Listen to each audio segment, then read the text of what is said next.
Thank you for the opportunity. I have two statements. I request that I take both of them at once. First, Honorable Speaker, on security situation inside the Kenyatta National Hospital and other public health facilities.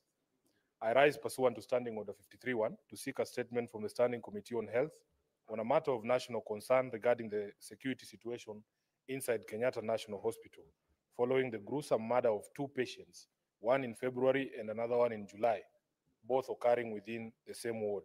These tragic incidents raise grave concerns about the adequacy of the security protocols at KNH and other public health institutions. They also expose broader safety gaps that put both patients and medical personnel at risk and raise a disturbing possibility that serial criminals may be operating from within public spaces. In that statement, the committee should address the following. Number one, the number and the nature of deployment of security personnel across all the wards and sections of KNH, including whether this deployment is adequate. Number two, the current number of patients who have been discharged but remain at KNH, the reason for their continued detention and duration of their stay. Thirdly, the existing security protocols in public hospitals concerning discharged patients who remain within the facilities, including the Ministry of Health's plan in addressing the continued detention of patients due to unpaid medical bills.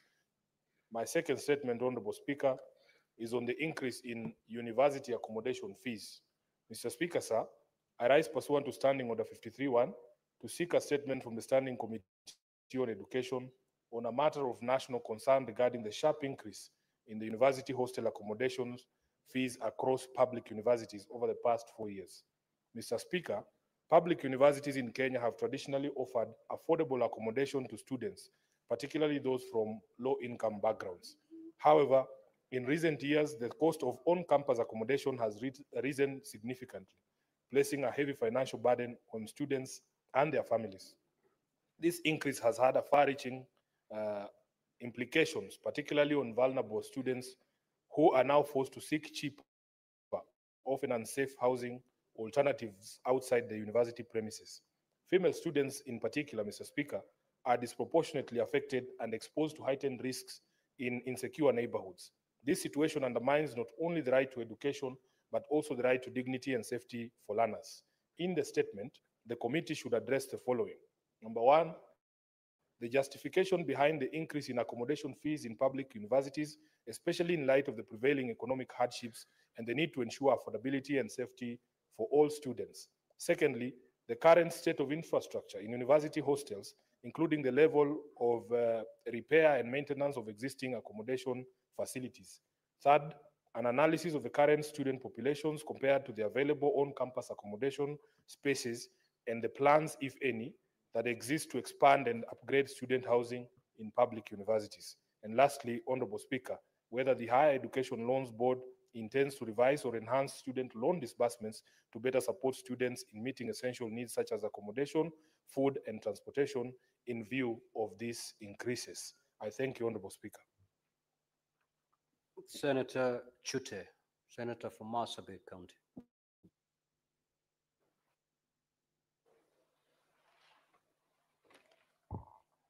Thank you very much, Honorable Speaker. I have a request for a statement on the sharing of subscriber data between telecommunication providers and security agencies. So, Speaker, sir, I rise pursuant to Standing Order 53.1 to seek a statement from the Standing Committee on National Security, Defense and Foreign Relations regarding the protocols and safeguards governing the sharing of subscriber data between communication services and security agencies in Kenya. In the statement, the committee should, one, clarify the legal procedural frameworks that guide how and when telecom operators share subscriber data with security agencies, including the role of court orders or statutory authorization. Number two, confirm whether the Office of Data Protection Commissioners has received complaint or undertaken investigations into alleged misuse of such data and provide the status of outcomes. Number three, explain the oversight roles of the Communication Authority and security agencies in ensuring lawful access and use of subscriber data, including any enforcement actions taken in the last 5 years. Number four, indicate the number of data access requests submitted by security agencies between the year 2020 and 2025. How many were approved and how many were supported by valid court orders? And finally, Honorable Speaker, outline existing safeguards to protect subscriber data from unauthorized access, misuse, or violation of privacy rights, particularly in light of increased surveillance technology. Thank you very much, Honorable Speaker. The Senator for Kisii County, the Honorable Richard Onyonka. Thank you, Mr. Speaker, for giving me this opportunity.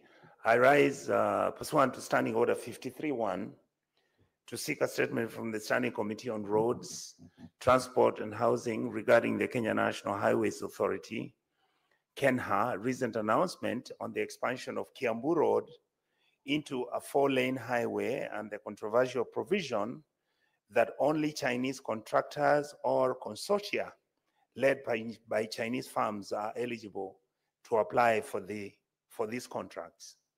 Mr. Speaker, in its public advertisement, KENHA invited bids for the Kiambu Road expansion project, but included an explicit requirement restricting eligibility to Chinese contractors or firms led by Chinese entities.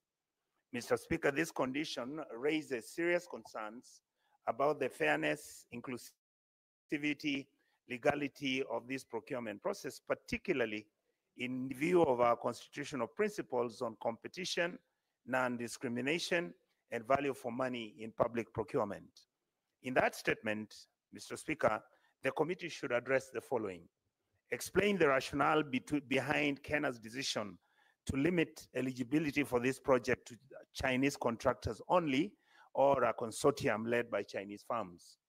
Number two, for the committee to clarify whether this requirement aligns with the Kenya procurement laws, including the Public Procurement and Asset Disposal Act, and whether it complies with any applicable bilateral or multilateral funding agreements. Number three, Mr. Speaker, the state whether the committee should state whether Kenyan contractors or joint ventures involving Kenyan participation were considered in the development of these eligibility criteria. Number four, the committee to provide information on the source of funding, financing for the Kiambu Road expansion project, any donor funds if necessary, and indicate whether the funding terms specifically required the exclusive participation of Chinese enterprises. Finally, Mr. Speaker, I would wish that the committee recommend measures to ensure that future infrastructure projects promote fair competition, enhance local participation, and uphold transparency and accountability in procurement processes as per our Kenyan Constitution 2010. Thank you, Mr. Speaker. Senator Raphael Chimera.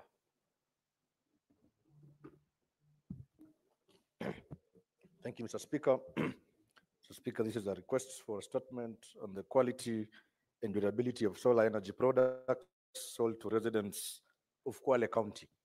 Mr. Speaker, I rise pursuant to Standing Order 53-1 to seek a statement from the Standing Committee on Energy on a matter of county-wide concern regarding the quality and durability of solar energy products such as Solar Panda Delight sold to residents of Kwale County. Mr. Speaker, sir, residents in many rural parts of Kwale County lack access to grid electricity and have to rely on solar-powered lamps supplied by solar energy solution providers for some of the energy needs. However, the residents have expressed concern that these lamps often become faulty after a short period, and that due to lack of repair services, they are forced to purchase other units. In the statement, the committee should address the following. Number one, Mr. Speaker, whether their government set technical standards or certification requirements for solar energy products sold in Kenya, aimed at ensuring safety, proper performance, and longevity. Number two, whether there are mechanisms in place to monitor the performance of the products after sale and to ensure adequate after-sale support, including provision of spare parts and repair services by respective suppliers. Number three, Mr. Speaker, the names of all companies licensed to distribute solar energy products in Kwale County and obtain information on the technical assessment of the quality and longevity of their respective products. Number four, Mr. Speaker, whether each of the companies providers repair and offer after-sales services, and if not, obtain the reasons for the same, as well as the steps being taken to remedy the situation. And lastly, Mr. Speaker, the steps the national government is taking to connect all undeserved areas in Kwale County to the national electricity grid or alternative reliable off-grid energy systems to reduce reliance on private energy solutions. I thank you, Mr. Speaker. Statement pursuant to Standing Order 57-1, the Senate Majority Leader.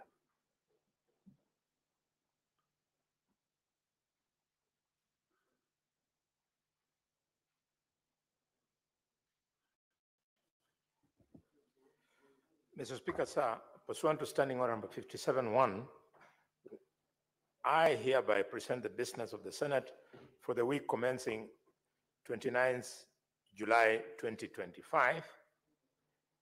Mr. Speaker, before I proceed to the statement, allow me to take this opportunity to laud honorable senators for ensuring the passage of the County Allocation of Revenue Bill, Senate Bills number 9 of 2025, and the Equalization Fund Appropriation Bill, Senate Bills number 7 of 2025. During this sitting that was held on Tuesday, 22nd July 2025, and the County Government's Additional Allocations Bill number 2, Senate Bills number 8, that was passed on the 23rd of July 2025. These bills are crucial financial instruments that have an implication on the operations of the counties.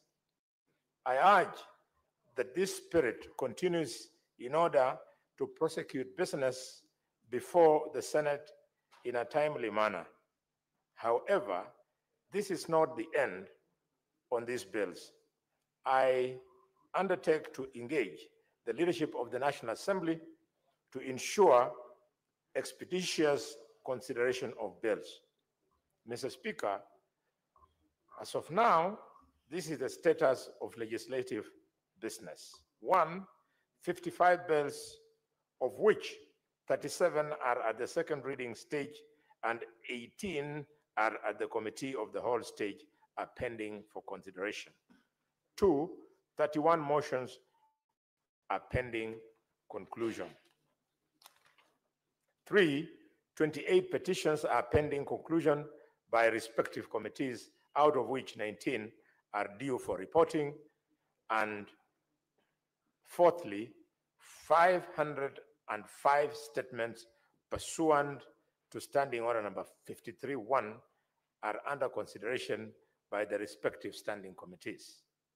Honorable senators will observe that business listed on orders number 12, 13, 14, and 15 are motions on reports on petitions, which are subject to time pursuant to Standing Order number 238.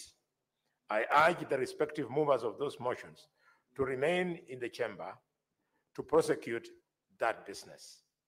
Mr. Speaker, sir, on Tuesday, 29th July 2025, the Senate Business Committee will meet to consider the business for the week.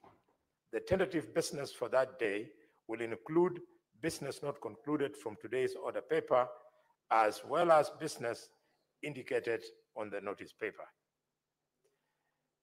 The tentative business for the morning sitting on Wednesday, 30th July 2025 will include questions to Cabinet Secretaries as approved by the Senate Business Committee, as well as motions. The questions scheduled include the following. Question 84 to the Cabinet Secretary, Ministry Cooperatives and Micro, Small and Medium Enterprises, development by Senator Professor Margaret Kamar, EGH, MP. 2, questions number 13 and number 18 to the Cabinet Secretary for Interior and National Administration by Senator James Morango, MP. Question number 26 to the Cabinet Secretary for Interior and National Administration by Senator Dr. Bonnie Khalwale, CBS, MP. Question number 28, 29, and 80 to the Cabinet Secretary for the Interior and National Administration by Senator Professor Tom Ojenda, Senior Counsel, MP. Question number 41 to the Cabinet Secretary for Interior and National Administration by Senator Daniel Mazo, EBS, MP. Question number 44 on the Cabinet Secretary for Interior and National Administration by Senator Edwin Spooner, CBS, MP.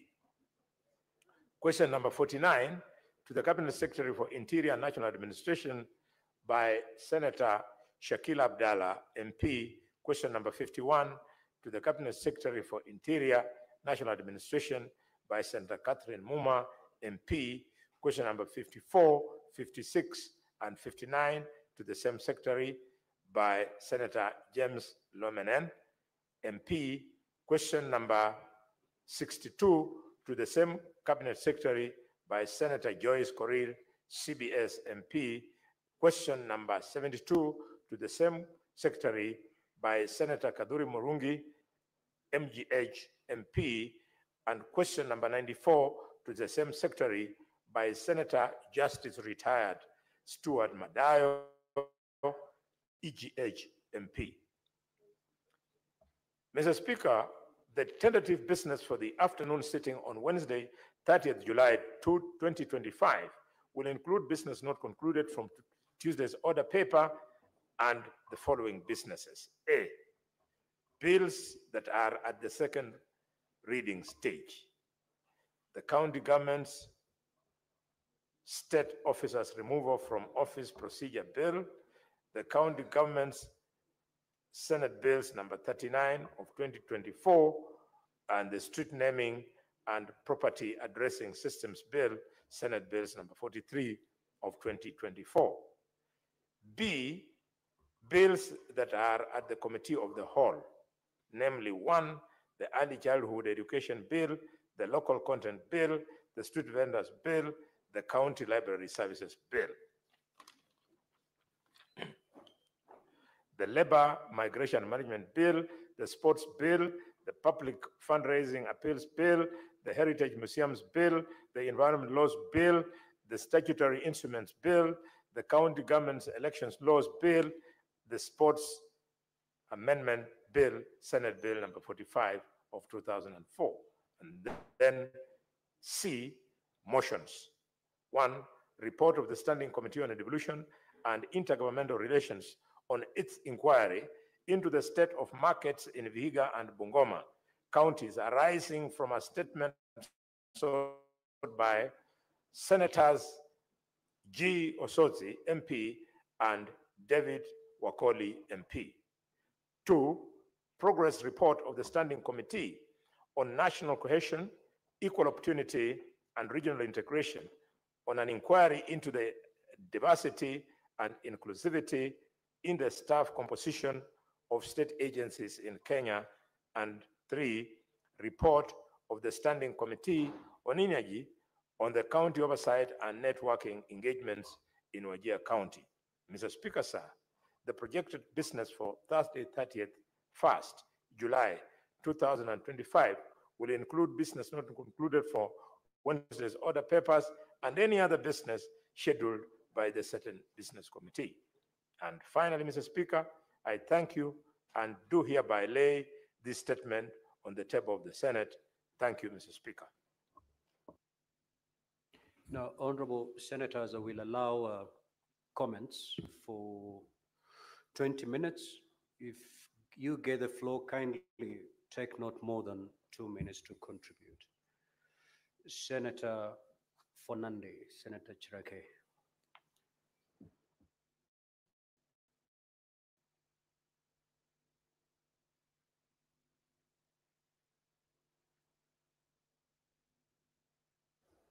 Mr. Speaker, thank you. I want to support the statement by Senator for Nairobi on the issue of accommodation among our students, Mr. Speaker. For some of us who have been to university, you can imagine the deplorable. Mr. Speaker, even the slums looks better than most of the hostels that we are seeing in most of these universities, Mr. Speaker. And even the exorbitant prices of over 40,000, yet there is no substantive work that has been done, Mr. Speaker. Can you believe most of our universities, you still find kunguni, or what is it called in English, bedbugs, Mr. Speaker? Our comrades are being eaten by bedbugs, Mr. Speaker. Can you believe? And this is the hub of serious knowledge engagement and discourse, Mr. Speaker. It can confuse, the bedbugs are confusing and making the sleep of comrades restless, Mr. Speaker.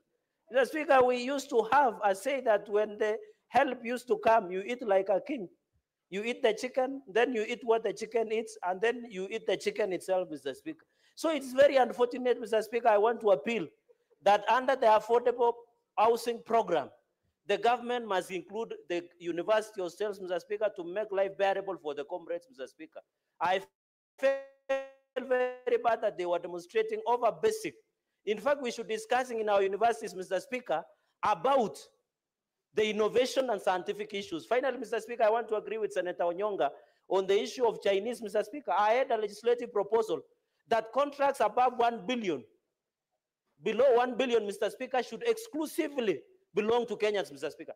Can you believe Chinese and other nationals are doing contracts of 300 million, 200 million? What will happen to our local contractors, Mr. Speaker? I want to challenge Finance and Budget Committee to approve my legislative proposal that 1 billion and below should exclusively belong to Kenyans, Mr. Speaker, and I support all these statements. I thank you, Speaker, sir. Senator Wambua.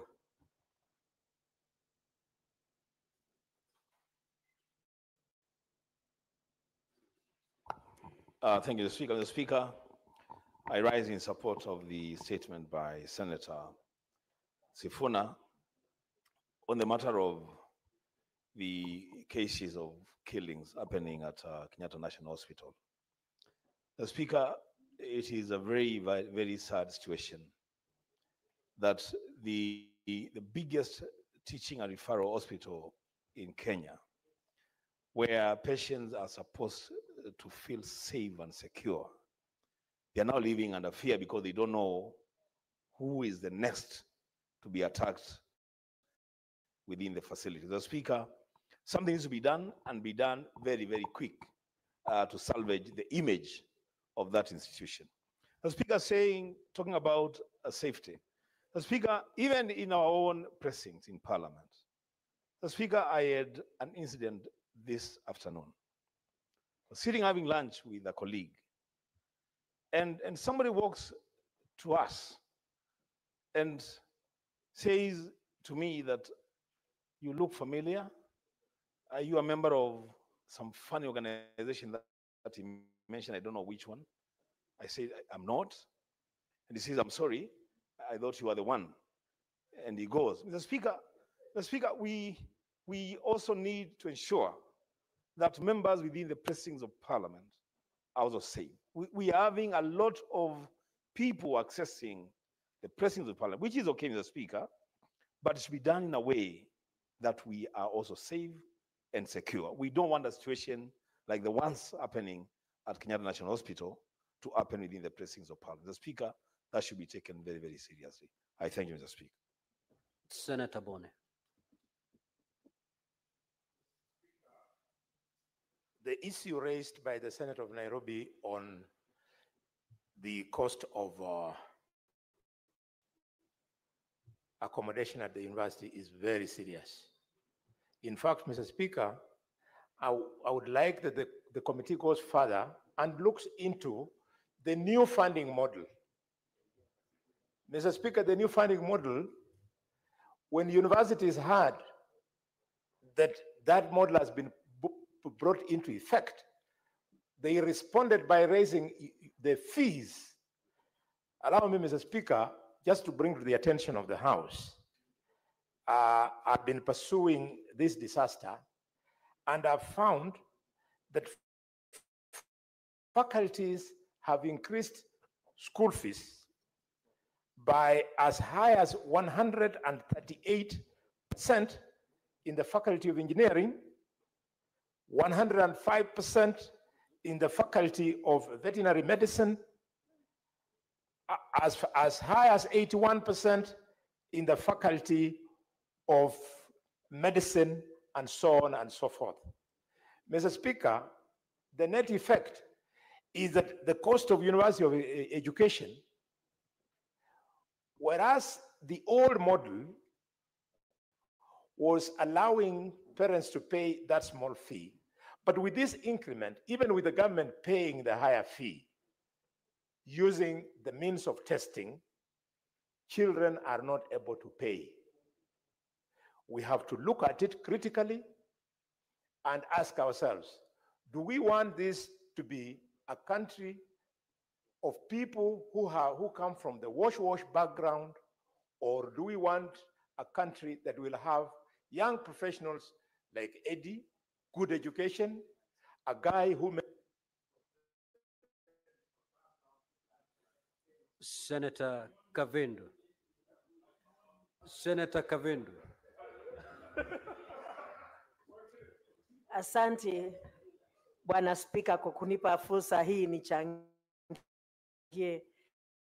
kwenye statement hizi, and especially hii imeletwa na seneta wa Nairobi kuhusu usalama wa wagonjwa pale Kenyatta National Hospital. Bwana Spika, inahuzunisha sana kwa sababu mgonjwa utoka nyumbani aende hospitalini, atibiwe, apone, aregee nyumbani akiwa mzima. Lakini Bwana Spika, ni ajabu ya kwamba hata sasa hivi wagonjwa wale wako pale hospitalini wakikumbuka ya kwamba wawili wamechinjwa pale kama ng'ombe, kama mbuzi, mtu anakatwa shingo kabisa mpaka kufa na ako hospitalini, hata kupona kwao itakuwa si rahisi sana, kwa sababu wako na hofu ya kwamba wao ndio watachinjwa next. Bwana Spika, tuko na security wengi sana, na sioni ni kwa nini hata hii ministry ya health hawawezi kuitisha security wa kutosha kukaa pale ili kulinda usalama wa wagonjwa. Na hii inamaanisha kwamba hata sisi tukitembea huku nje na kila mahali pengine hakuna usalama kwa sababu ya hao watu ambao ni waovu. Na pia hii ya kwamba Bwana Spika, wagonjwa wanapona wanakaa pale hospitalini bila kuwa discharge. Wengine wao wanasemekana wana kwao. Hakuna mtu ambaye hana kwao. Na pia serikali inatakana iangalie watu kama wale, iwajengee homes za kuweza kupelekwa na kukaa pale kama nyumbani. Na wale ambao hawaondoki hospitalini kwa sababu ya kukosa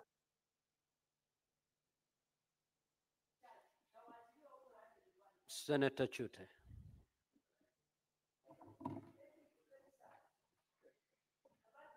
Thank you very much, Honorable Speaker.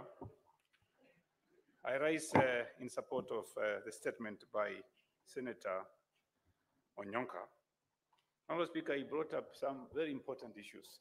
The issue is not a problem in Kiambu only, the road on Kiambu. It is in the country. The problem we are faced with is Chinese companies are being given contracts.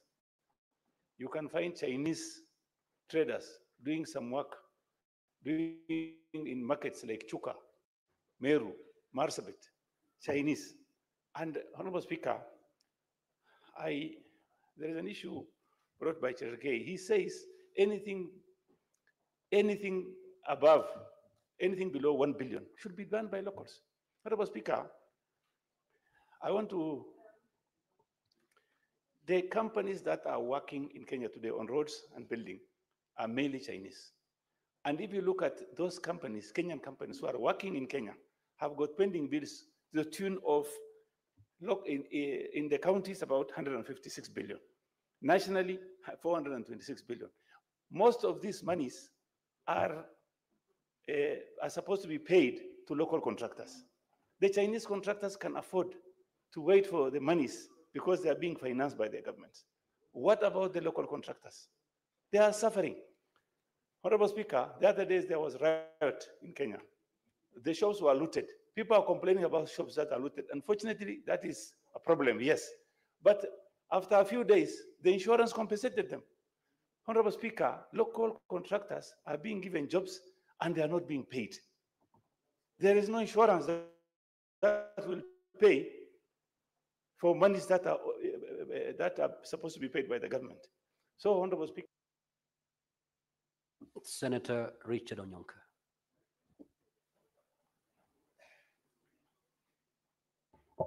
Thank you, Mr. Speaker. The point that I wanted to contribute to is the issue that the question that has been asked about why the universities are increasing university accommodation fees. Mr. Speaker, it is true that we in the opposition sometimes just talk about the problem. So today I want to give a solution to the government. All these affordable housing units which the government is doing, which nobody wants, why can't the government do hostels in all our universities in the Republic of Kenya? Because if you do these hostels, we know the rent is not going to be more than 5,000 per month. And these hostels will pay for themselves because the parents are already paying anyway. Why are we building houses in place like when I went to Senator Methu's constituency in Nyandarua, some place where you find there are trees and cows and there were no people there at all? Can we please build hostels for our universities and even our secondary schools because the government can recover the money? Thank you, Mr. Speaker. Senator Murgo. Thank you very much, Mr. Speaker, for giving me the opportunity to also air my views. I support the statement made by the Senator of Nairobi about increase of hostel fees in our universities. Mr. Speaker, a member has just said that this will mean that the students of the well-to-do, the students of or children of well-to-do and children of the people that are able to pay will be the ones that will be homed in those hostels. And therefore, children of poor people, commoners, will not be accommodated in the hostels in our universities. And therefore, that will drive children of the common mwananchi into places that are not desirable and running into many situations in streets that are not likable. And therefore, the children of the commoners will suffer and probably drop out of universities because their parents cannot afford. And so this is heading the wrong way. Thank you very much. Now, honorable senators, before I call the next member to speak, allow me to make this communication. I would like to acknowledge the presence in the gallery this afternoon of visiting students and leaders, student leaders and members of the Young Diplomats Forum from the United States International University, Africa. The delegation comprises 40 student leaders, including the members of the student government, electoral college and cabinet, as well as participants of the Young Diplomat Forum. The delegation is in the Senate for mentorship sessions with the Senate directorates.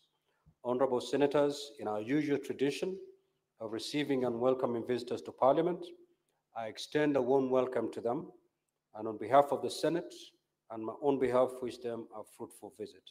I will call upon the Senator for Nairobi City County under 1 minute to extend the word of welcome.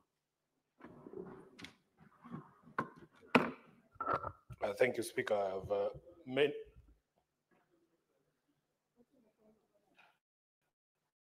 Senator for Nairobi, just take a seat. What is your point of clarification, Deputy Speaker? Speaker, you know it is the tradition of the House. When you read such a communication, senators should applaud that delegation. I was communicating to my brother here that senators are not running how the House behaves so some of them are very senior members here.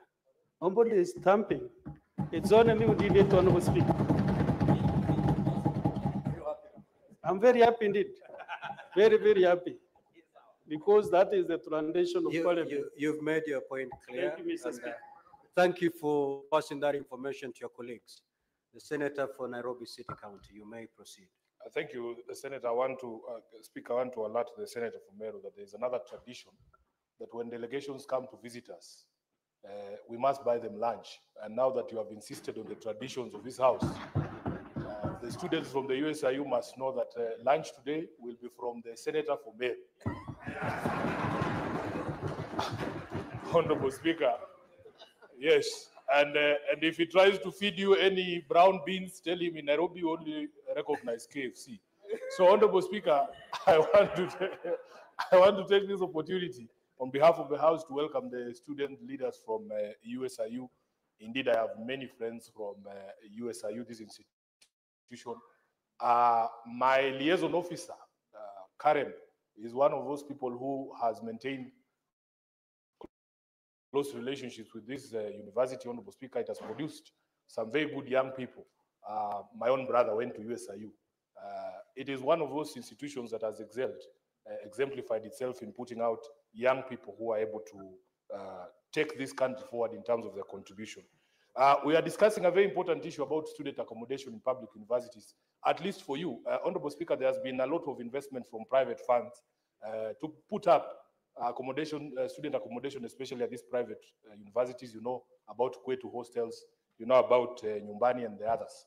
So we want the same standards to be maintained for your colleagues or counterparts in the public universities, and we are hoping that they will get an equal opportunity at education that all of us got to enable us to be able to be here. So I am available for you after this session. If the Speaker allows it, I will come back there with the Senator from Meru to undertake that tradition that we have talked about here. I thank you, Honorable Speaker. I wish them a fruitful visit. Senator Mazayo.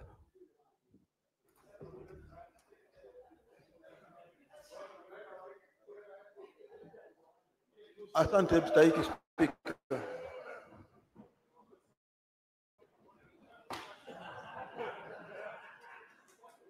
Asante mstahiki Spika. Mstahiki Spika, kwanza nataka kumpatia kongole mwandishi mkuu wa chama cha ODM ndugu yangu Sifuna na vile vile Senator wa What is Nairobi. the point of order, Senator for Homa Bay?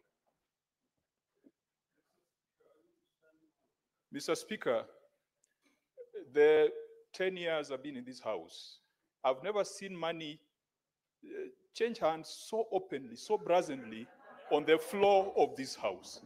Mr. Speaker, this House is degenerating into that market where Jesus came in and whipped everybody and threw them out.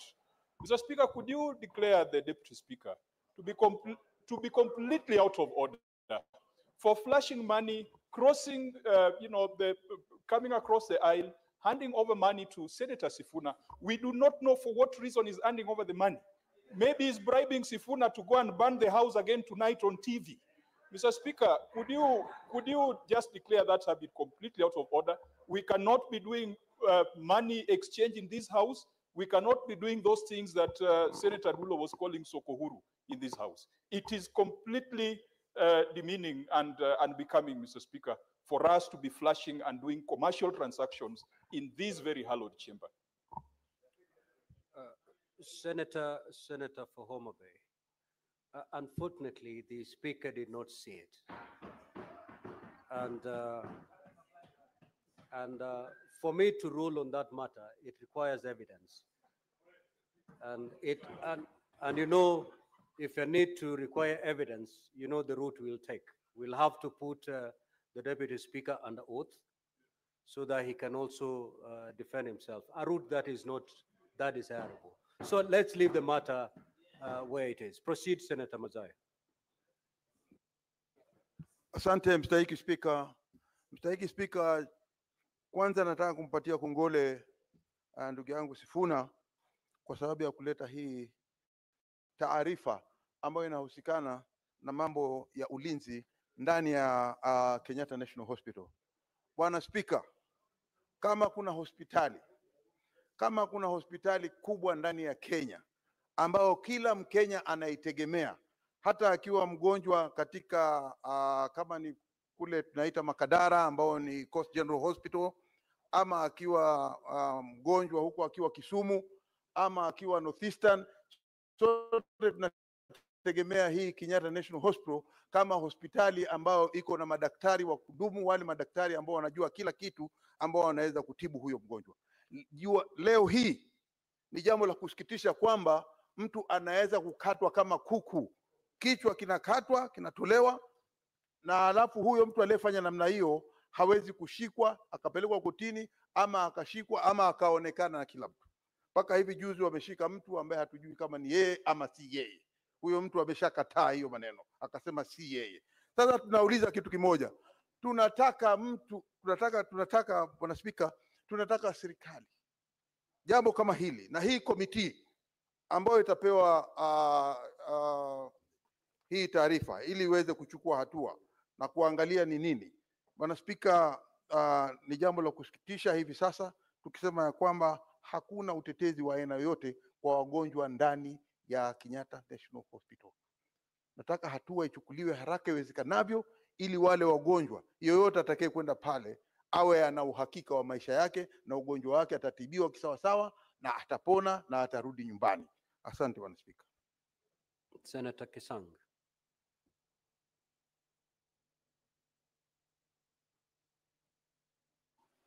Thank you, Honorable Speaker. Honorable Speaker, I want to comment on the statement by Senator Jute on sharing of data between telecommunication operators and the security system. Honorable Speaker, we passed a law 2019, the Data Protection Act, and it's very clear that if the telcos have to share any data, they have to get access either by consent by the concerned persons or through a court order, Honorable Speaker. So these are very important statements so that we know what has been happening. So that, because, you know, we are exposed. We don't want to be exposed, and there's a law that is already protecting us, Honorable Speaker.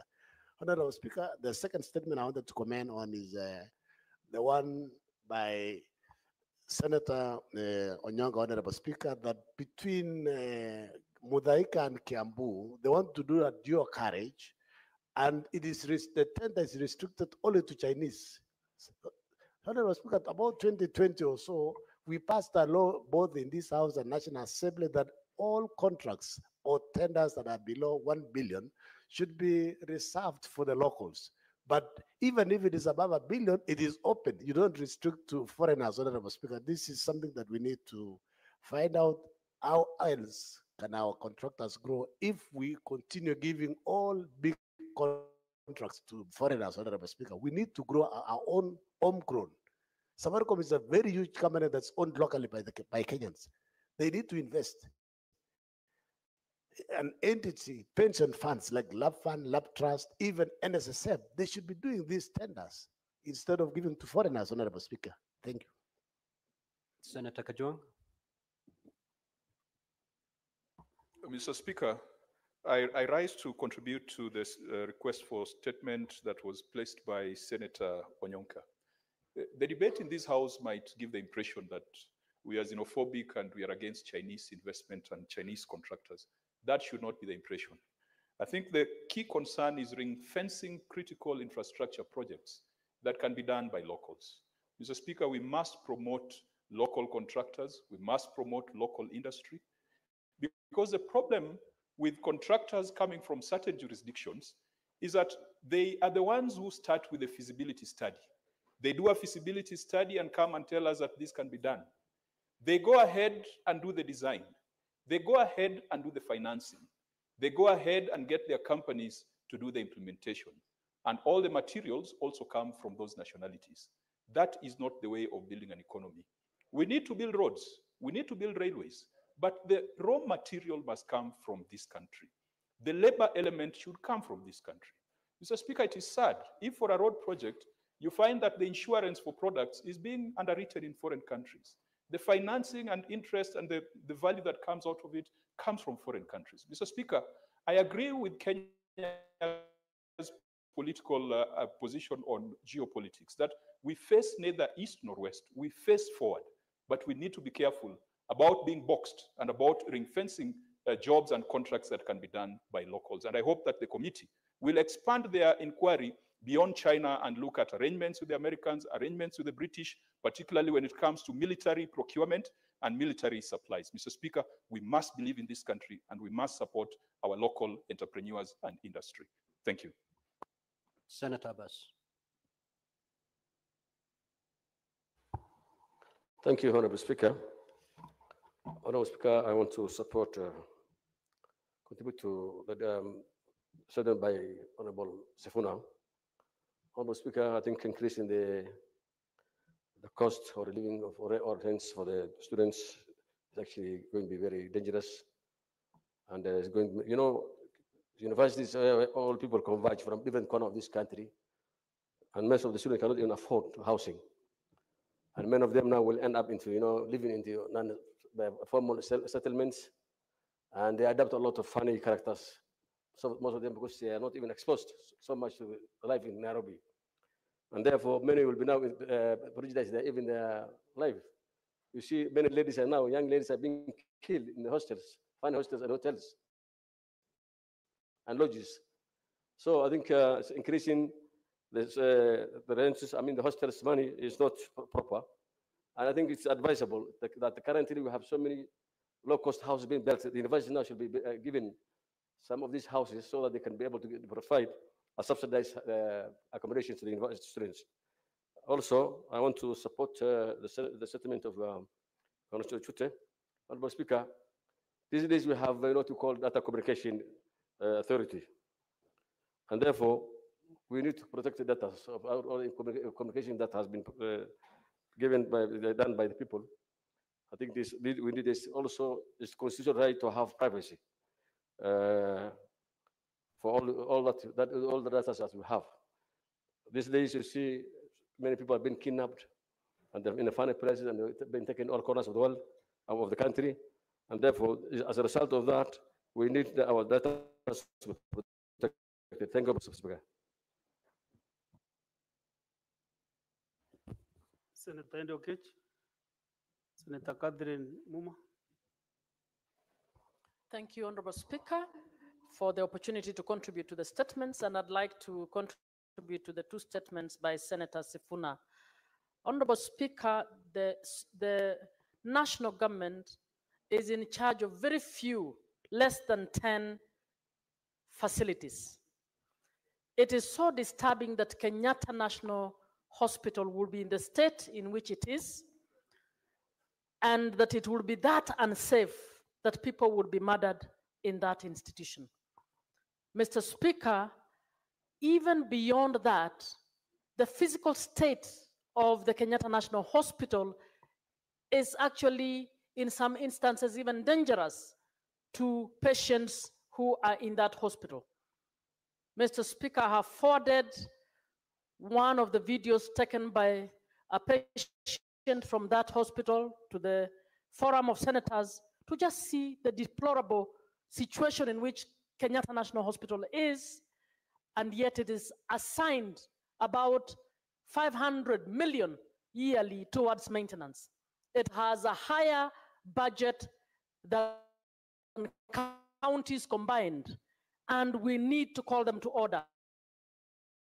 Mr. Speaker, this is an urgent issue that needs to be taken seriously by the Committee on Health.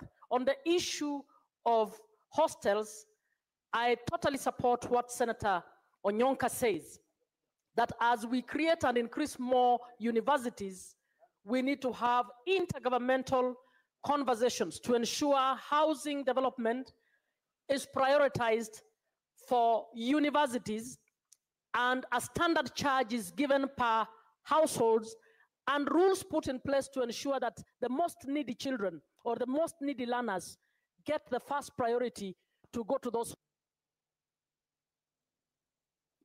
Senator Tabitha Mutinda.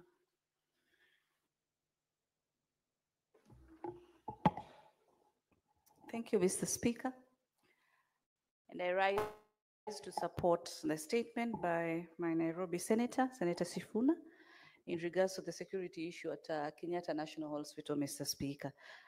Mr. Speaker, currently I sit as a member of the Health Committee. Today, we were to visit Kenyatta National Hospital between 1 and 2 p.m. today. Apparently, we didn't manage because we had the stakeholders of Kenyatta University Teaching and Referral Hospital, Kenyatta University on the issue whereby the students had not been able to utilize the hospital for their training.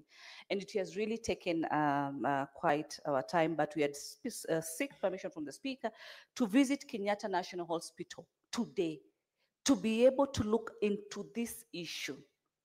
How today we have patients being murdered in a hospital, and not just any hospital, Mr. Speaker, a referral hospital, one of the biggest referral hospitals, not only in this country, but in this city, Mr. Speaker. It is very, very discouraging. I've also seen what Senator Muma has shared on our Senate wall, as far as, again, the deplorable state of Kenyatta Hospital is concerned, Mr. Speaker. I want to assure members that this is a matter that as a committee, we are giving very high priority to be able to get into the bottom of the issues that are happening at Kenyatta National Hospital, and we'll be able to give a report to this House, because it's even more than the issue of the security, Mr. Speaker. Even the state, the condition of a hospital like Kenyatta National Hospital, Mr. Speaker, is deplorable. It's shameful to have a hospital at this status, yet we have Senator Mutinda, that you are giving commitments that the committee will undertake this investigation. Is it possible that you can give even timelines on behalf of the chair so that this afternoon we can at least promise Kenyans that a report can come to the Senate so next time possible? Thank you, Mr. Speaker, for the clarity in terms of the timelines, Mr. Speaker. This is a priority to us as a Committee of Health, and I want to believe within less than 30 days, Mr. Speaker, we should be able as a committee to give detailed information through the chair who's not present, but on still handling other matters. But it is a priority, the issue of Kenyatta National Hospital. Thank you, Mr. Speaker. Very well. Senator Ososi Ngonfli.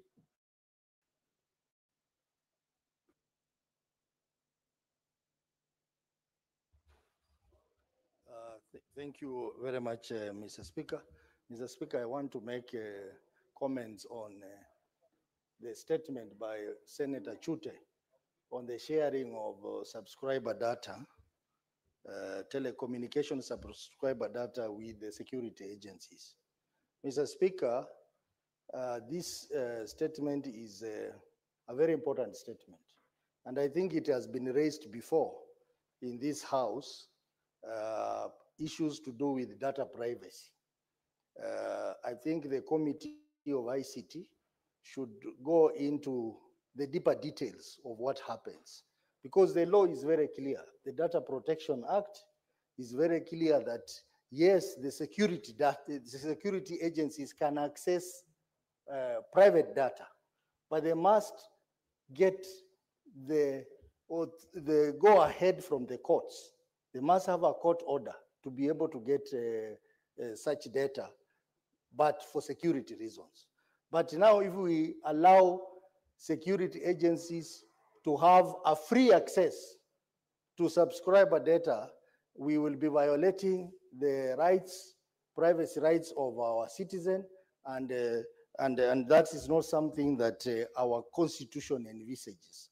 So I expect the relevant committee of ICT to go deeper into this matter and give a report to this committee. And for the telecommunication agencies, Mr. Speaker, I think they are even violating the basic data protection principles, which are agreed globally, Mr. Speaker, and they can be liable at the international level, Mr. Speaker. Let me also comment on the statement by Senator Sifuna on security of patients in our hospitals.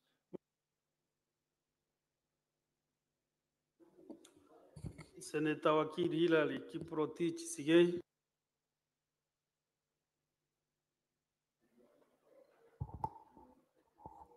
Thank you, Mr. Speaker. The last time I got all those names called out is a while back. I appreciate the recognition of the name that you've referred to. Mr. Speaker, I want to contribute to the statement by Senator Sifuna, particularly on the security of patients in Kenyatta National Hospital. Mr. Speaker, the statistics about Kenyatta National Hospital are as follows. This prompted me to check on the capacity of Kenyatta National Hospital is 1,800 bed. It has got 6,000 employees, and it is over a century old. It is actually 122 years in service for the people of Kenya. That statistic, Mr. Speaker, tells you the kind of clientele or the people that are expected to be served by this National Referral Hospital. From their page, they have said it is a facility for world-class care, and their priority is patient-centered. From that statement and from the information that you have heard about a patient who's been killed in the hospital, it is a reflection opposite that which we see from the statements, from the information we have, and also from what we have read about the hospital. Mr. Speaker, it is a very sad state. You've heard right a few minutes ago that the condition of staff, the condition of these 6,000 staff or employees is deplorable. The facility in itself, not, I would say, fit to be a world class as they describe. Yet they are getting allocation into billions of shillings where we are unable to see where that money goes.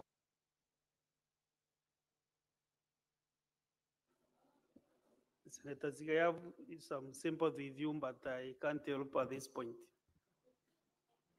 Senator Betty Karunda Tsengo. Thank you, Mr. Speaker, for giving me this opportunity to add my voice about the statement by Senator for Nairobi, Senator Edwin Sifuna, on the security of patients at Kenyatta National Hospital. Mr. Speaker, it is very unfortunate that when patients are taken to hospital and their relatives and their people expecting them to be very safe. Senator for Mombasa. Mr. Speaker, it scares Kenyans when we cannot even be safe in health facilities. And I wonder, this hospital is in Nairobi, the city of Nairobi. What of other hospitals that are in other parts of the country, in border counties, where there could be acts of terrorism, where there could be insecurity because of bandits?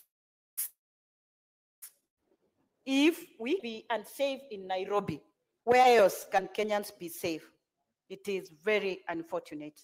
Mr. Speaker, I want to believe that people can be held responsible because they are there to ensure that patients are safe, the workers in the hospital are safe, and even those who are walking in and out of the facility are safe.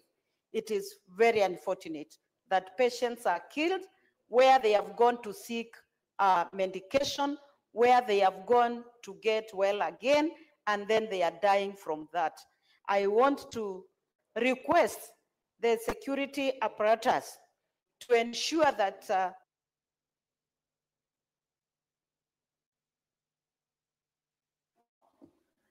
We come to the end of the comments on sentiments, so we proceed to order number 8, next order. But first of all, confirm whether we have quorum to put the question. Okay, proceed, call out the number.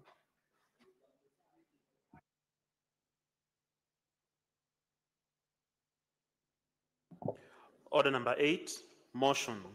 Report of the parliamentary delegation to the 2024 Joint United Nations Interparliamentary Union parliamentary hearings held at the United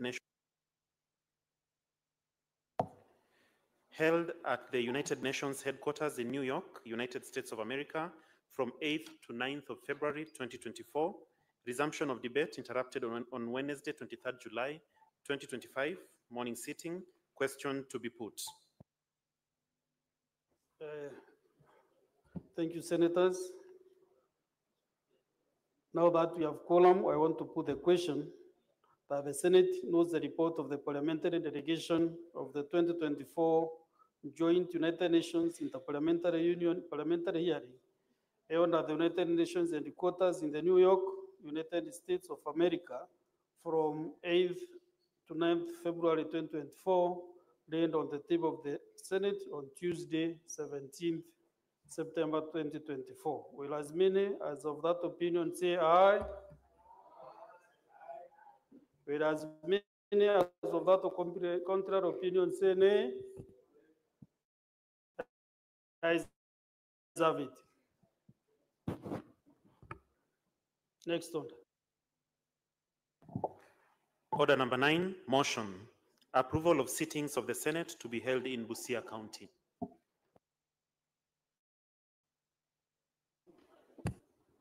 Majority Leader, or who is holding brief? Majority Whip, Senator Boni. Yes, Mr. Speaker. I rise to move motion number 9 on the order paper, being the approval of sittings of the Senate to be held in Busia County. That aware, the Senate of Kenya is established under Article 93 of the Constitution, and its main role, as set out under Article 96, is to represent, serve, and protect the interests of the counties and their governments. Further, aware that the critical role that the Senate plays in the interlinkage between the national and county levels of government and the need to enhance the interaction between the Senate and county governments as a means of bringing the Senate closer to the counties and the general public, acknowledging the successes made during the sittings of the Senate outside Nairobi that were held in Uasin Gishu, Kitui, Turkana in September 2018, 2019, and 2023 respectively, and further acknowledging the recommendation of the Senate Business Committee that a sitting of the Senate be held away from the traditional premises here in Parliament in Nairobi during the term of the 13th Parliament, and the subsequent resolution of the Senate made on 8th of March 2023 to hold plenary and committee sittings in the counties for 1 week period within the months of September in every session of the 4th Senate, except during an election year, with the objective to 1, promote the role and work of the Senate and enhance public awareness regarding the business of the Senate and Parliament in general. 2, highlight existing and new opportunities for engagement in the legislative process. 3, develop and strengthen partnerships at the county level of government. And 4, provide an opportunity for members and staff of county assemblies to learn and share the best practices with senators and parliamentary officers. Now, therefore, pursuant to Article 126(1) of the Constitution, the Senate resolves to hold its plenary and committee sittings in Busia County from 6th of June to 10th of October, Mr. Speaker. Mr. Speaker, I want to appeal to colleagues. This is actually a procedural motion because the intention and the reason for why we're sitting out is a matter that we have all since agreed upon. As the Senate Business Committee, we have sat and found that the dates involved are convenient. And as a senior leader from the community where the Senate will sit in Busia, I want to assure the House that Busia is very beautiful. In fact, you have no idea how much you're going to find it very attractive and enjoyable. You'll therefore be able to mix business and pleasure, which is the way of life, Mr. Speaker. I'm also confirming, Mr. Speaker, that the Senator of Nairobi, who is the youngest senator from the community, will be readily at hand, the community of the community, will be readily at hand to offer any service that you require. Mr. Speaker,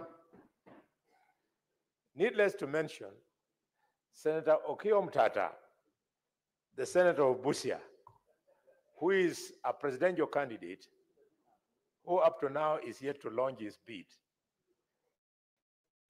Mr. Speaker, will again be readily available, and I hope that the Senate will find time, Mr. Speaker, to give him an opportunity to address Kenya about his presidential bid when we shall be in Busia.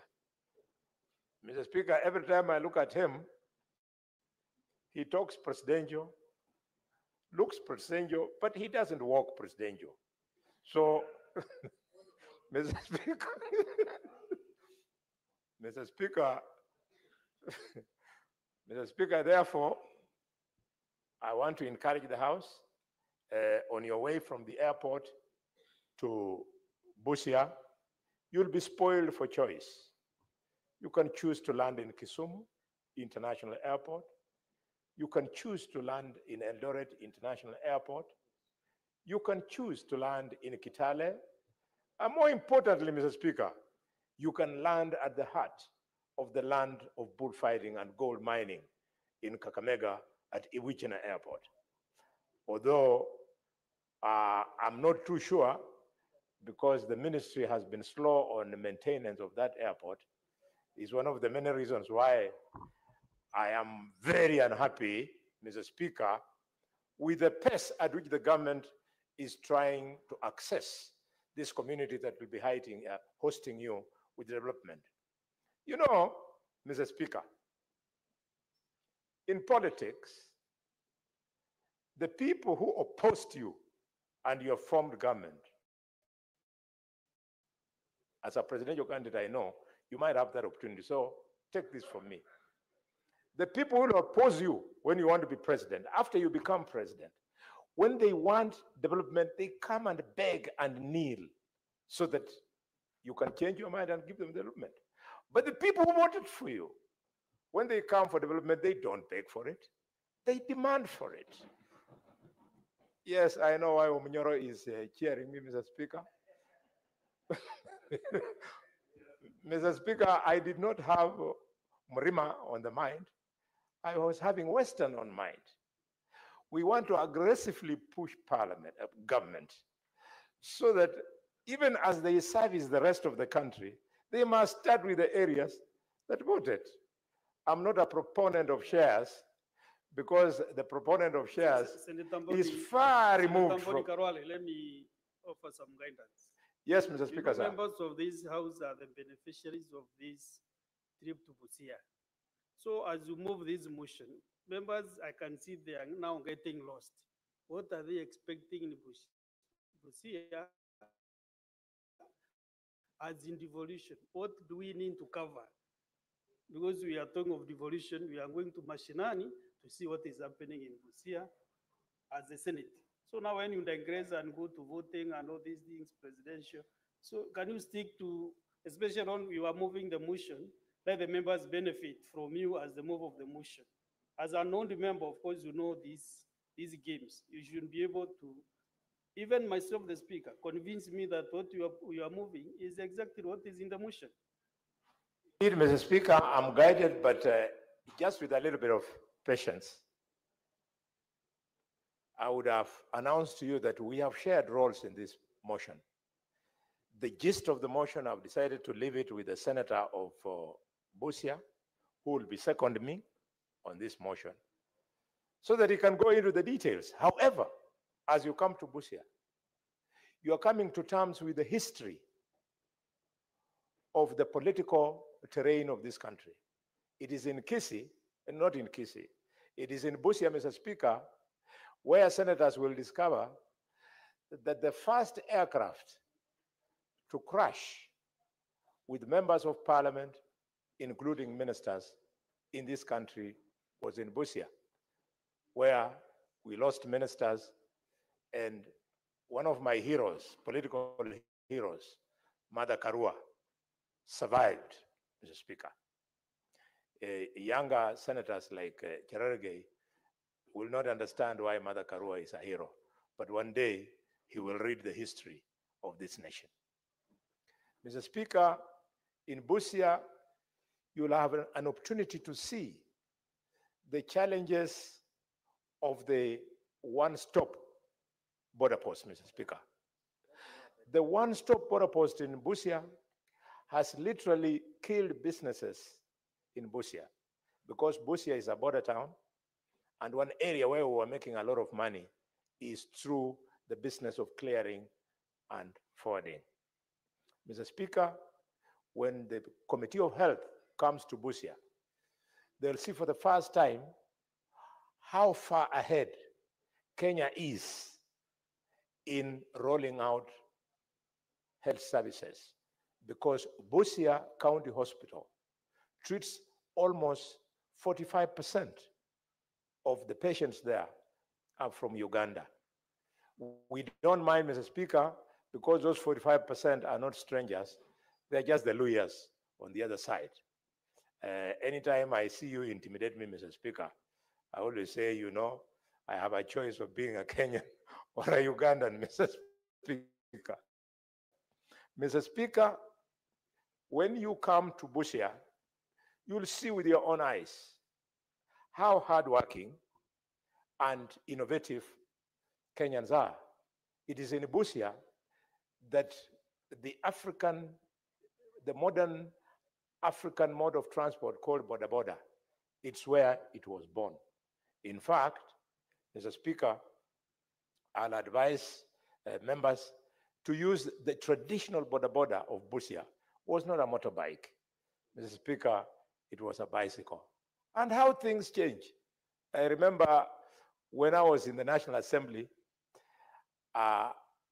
colleagues were laughing at us that we come from a community that relies on bicycles for transport. Little did they know that that innovativeness would become a national means of transport. With those many words, Mr. Speaker, I now want to invite you, the presidential pretender, and by pretender, you should understand what I mean by that word. Doesn't mean you have no chance. The claimant to the presidency, the distinguished senator of Busia, my own younger brother, Mr. Speaker, the House does not know, this guy has, before he came here, he helped me a lot to succeed as chairman of public accounts, because he could give me information that I used to pin government down when I was the chairman in my other life. Welcome to second me, the Senator of Busia. Senator Koiti Andrew Mtata. Honorable Speaker, thank you for the opportunity to second this very important motion. Indeed, Mr. Speaker, the motion was passed last time, but due to budgetary constraints, the Senate was unable to go and sit in Busia.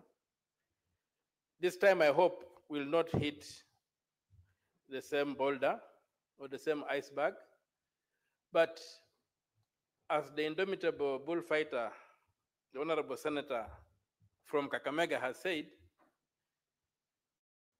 it will be an important experience for the Senate to go and sit in this town, Busia town, and see the countryside and sample what this country has in that part of the world. And then you will also understand the impact of the politics of marginalization on communities. Because Busia has got some facilities that are not even available in the entire region. For example, Busia has got cave paintings, prehistoric cave paintings in Kakapel. I hope the Senate will go there and see for itself that we have got prehistoric cave paintings that were done by those prehistoric human beings. But the area is hardly developed, is hardly utilized. If you look at similar sites in Namibia, which I think is the nearest comparison, you will not believe what is happening. Many people will be surprised, many senators will be surprised to learn that Busia has got a big lake, Lake Victoria. And I would love for people to visit the Samia and Bunyala regions of Busia, and especially look at the road transport, the water transport, and how neglected it is. You will notice that it is quite a Herculean task for people to move from one island to another. They will also be able to witness the silting that has brought a lot of flooding to the region, whereby the rivers don't flow into the lake. We'll also be able to look at areas like, again, according to the maps by Carlo, hardship areas in Busia, in Bunyala, in Samia, and in Teso North. These are hardship areas which have been clearly indicated to be hardship areas, yet the people who are sent to work there are never paid those hardship allowances. The schools don't get those hardship allowances. And so people will come and see for themselves the kind of challenges we have in a land of plenty, or a land of huge potential. People will also come and see the destruction of wetlands as a result of sugarcane farming. And I hope we also look at the River Yala, the Yala swamp, which we are told is about 17,000 hectares, 11,000 of which are in Busia, 6,000 in Siaya, but all decisions governing the swamp are made largely in Siaya, with Busia left holding the short end of the stick. So we will also come, and it will be a good opportunity because in terms of service delivery, the county is not performing very well. And the Senate sitting in Busia will help us audit and ferret out some of the issues that are leading to underdevelopment. I have finished a forensic audit of the 2022-2023 financial year in Busia. I don't know if there's any other senator in this house who does forensic audits of their counties. I've done that forensic audit. I will be releasing the results tomorrow. But the picture is sad. In terms of public money, Busia is a crime scene. It's a crime scene to the extent that there's a lot of abuse of public funds given to the county government. And I hope that when the Senate comes to Busia, the governor and his team, it will hold their feet to the fire so that we can get some accountability on the ground. You will see for yourselves the level of underdevelopment. Even right down in the city center, when it rains, you need gumboots to move around. You realize that. You'll see the airport that Senior has referred to, where the airplane crashed. It was grabbed. I'm right now litigating in court to get it back. And I'm happy to report that my litigation was made a bit easy when Mr. Muturi Justin was the AG. Because before that, the Office of the Attorney General was supporting the grabbers. But when Mr. Muturi came in, he gave the correct record and we are waiting for a verdict in court. In fact, the hearing is on Wednesday over that airstrip. You'll see that the airstrip has been grabbed. You'll see the congestion of the trucks, the one-stop border point. Yes, it came. You will stand on the Kenyan side, and as the crow flies, look across the border to the Ugandan side. And you'll wonder why the Ugandan side infrastructure is much superior to the Kenyan side, yet the financials are the same and the allocations were the same. It's a very sad situation for us because even when you drive to Namanga, you see the kind of, and then you cross over to Tanzania and you see that was the funding by the same developer, and you find that the road on the Kenyan side is narrower, it's full of potholes. On the Tanzanian side, the road has been done according to the textbook. So you'll see that in Malaba and in Busia.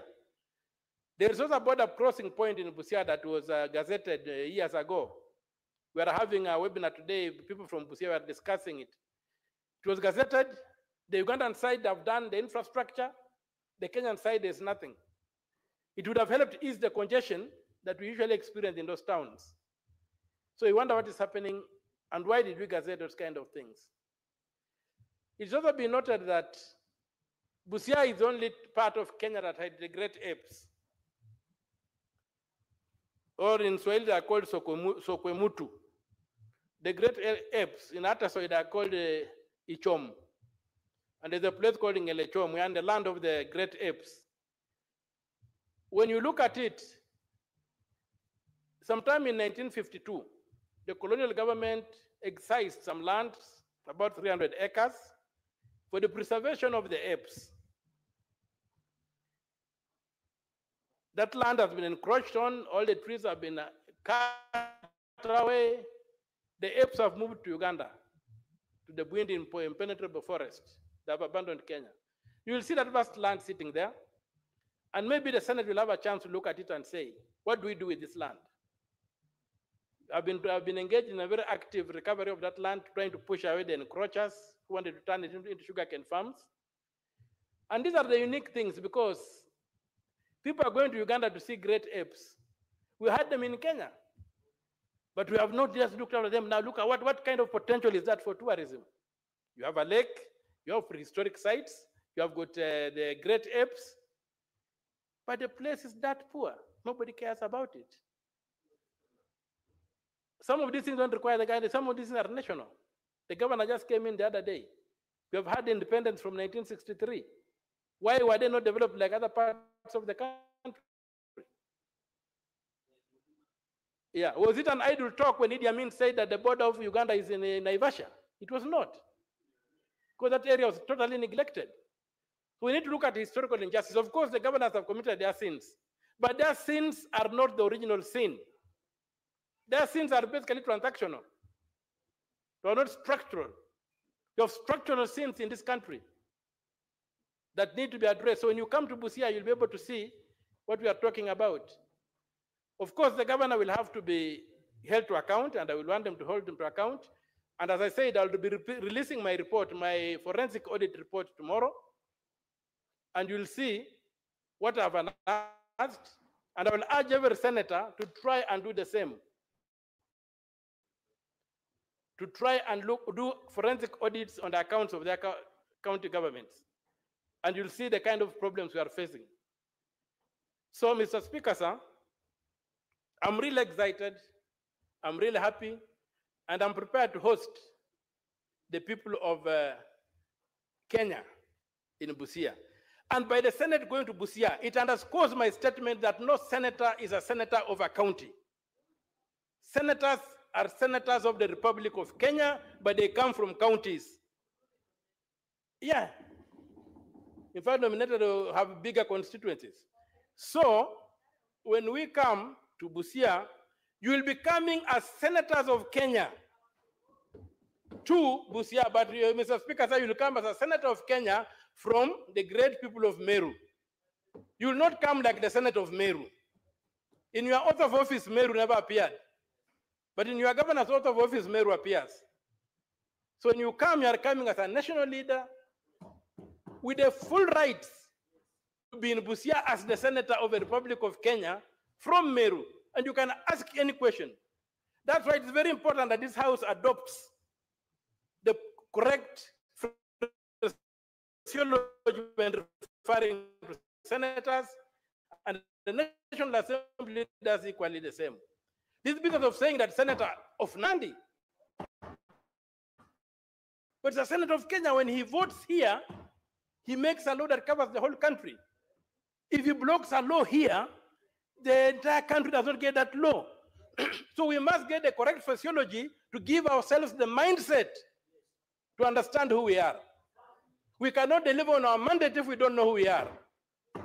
We are not village boys.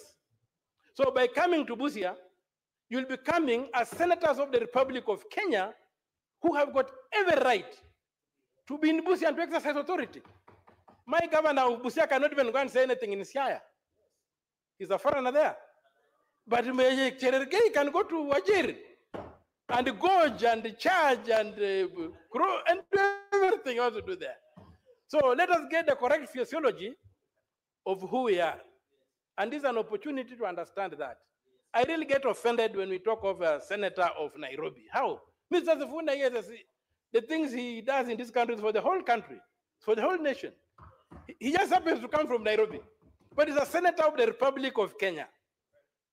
My member of parliament, the local area where I come from, Teso South, is called Madam Honorable Mary Mase. She is a member of parliament of the Republic of Kenya, but from Teso South. We must get that physiology to give us that national outlook. Otherwise, we begin looking pigeonholing when we look at the problems of this country. We must stand on the balcony as national leaders and have a world view that is not restrained by choosing to stand in your small villages. So I welcome you to the county of Busia, and Mrs. Funa has just walked in. I'm saying that I said that in Busia, we have got everything that this country needs. But because of our bad politics and history, the original sin of this country, we were marginalized, and even the great apes we had, with a complete park for the apes, is no longer have moved to Bwindi impenetrable forest in Uganda because nobody cared about them. Now the land has become a grazing site. So, Mr. Speaker, sir, I say that this concept of the Senate choosing to sit in counties is absolutely important, as it gives that county or the people of Kenya to understand that we are one country We are one nation. We just have regions and what have you, but we are one people, we are one nation, and I'll welcome you. My brother says I don't work presidential. When you come to Busia, I may even be imperial. I may even be imperial, but I'll work presidential. So most welcome. I'm most happy. I'm excited. And I hope my governor too will be excited and we'll together be able to host the great people of Kenya. And I know when you come to Busia, all the assets that you'll carry to the assembly, whatever will be left there. So Busia will be the richer. And MCS will be the richer. And all of us will be the richer. So Mr. Speaker, sir, with those few remarks, I support the motion. Thank you. Thank you, Senator Koiti Omtata. Thank you for seconding. But Senator Karongo Wadhango has been grappling to hear the social aspects of Busia County. You have omitted that part which is very, very important as well. So you have given us very, very tough issues that we want to witness, but the social aspect, then we are scared. Or not just, but Senator Karongo Wadhango, sorry, I have also included myself there, but Senator Karongo Wadhango is lost. Anyway,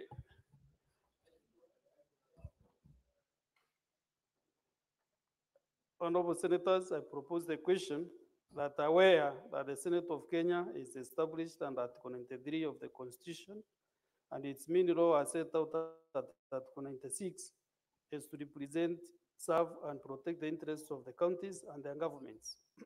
Further aware of the critical role that the Senate plays in the interlinkage between national and county levels of government, and the need to enhance the interaction between the Senate and the county governments as a means of bringing the Senate closer to the counties and the general public. Acknowledging the successes made during the sittings of the Senate outside Nairobi and in Uasin Gishu, Kitui, and Turkana counties in September 2018, 2019, and 2023 respectively. Further acknowledging the recommendation of the Senate Business Committee that the sitting of the Senate be held away from the traditional premises in Parliament buildings, Nairobi, during the term of the 13th Parliament and the subsequent dissolution of the Senate made on 9th March 2023, to hold plenary and committee sittings in the counties for a one-week period within the month of September in every session of the 4th Senate, except an election year, with the objective to, one, promote the role and work of the Senate and enhance public awareness regarding the business of the Senate and Parliament in general. Two, highlight existing and new opportunities for engagement in the legislative process. And three, develop and strengthen partnerships at the county level of government. And four, provide an opportunity to members and staff of county assemblies to learn and share best practices with the senators and parliamentary officers. Now, therefore, pursuant to Article 126(1) of the Constitution, the Senate resolves to hold its plenary and committee sittings in Busia County from 6th to 10th October 2025.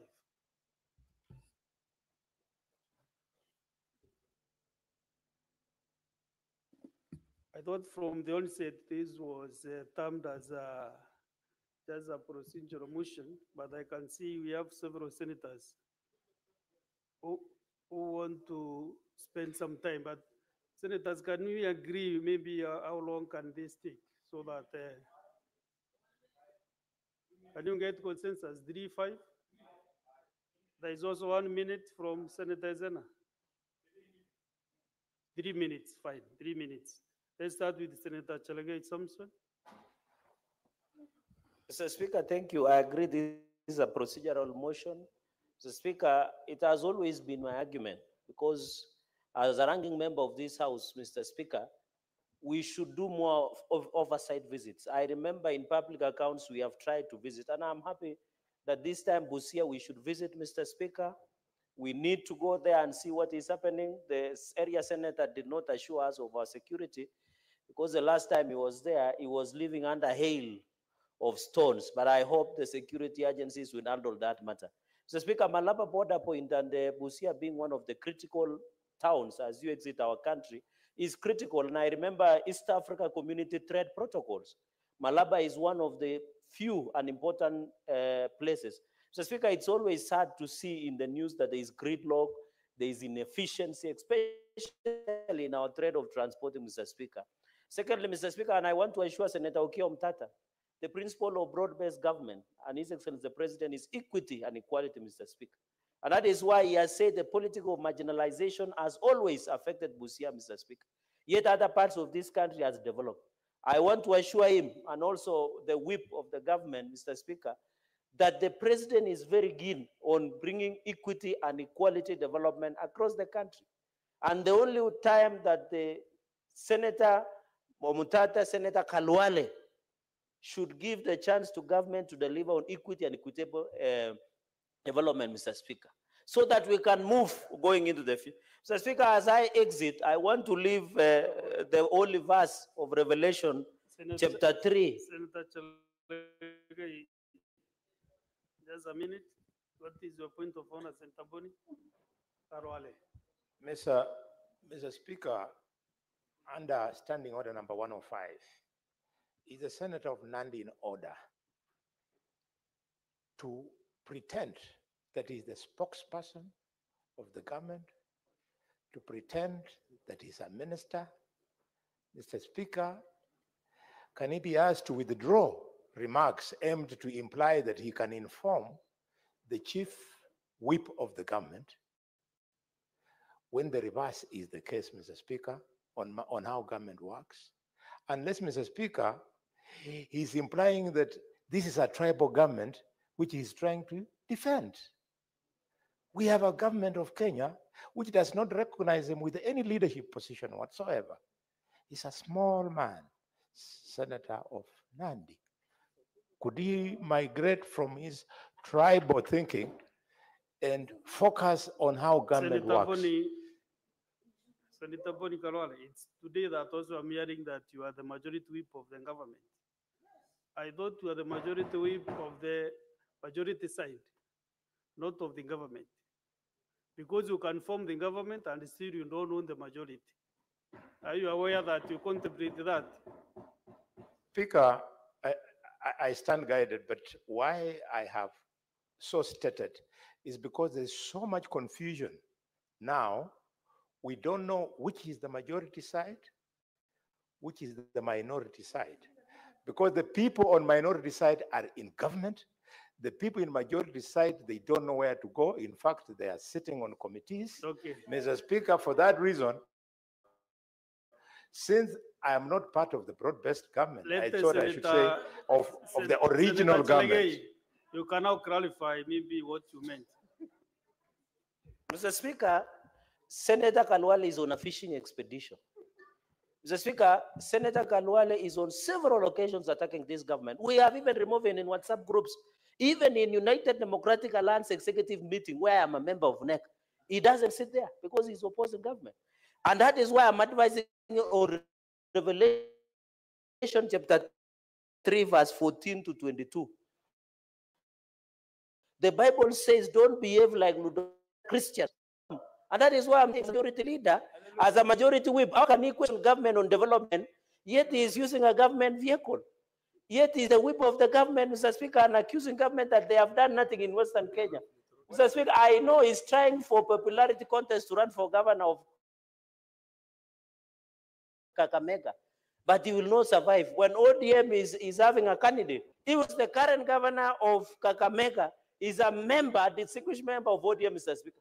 So, Mr. Speaker, I want to advise, I'm not a small man, Bwana Kalwale. The fact that I was elected by the great people of Nandi to be the Senate, not only as the first senator, I'm enjoying my 2 terms, Mr. Speaker.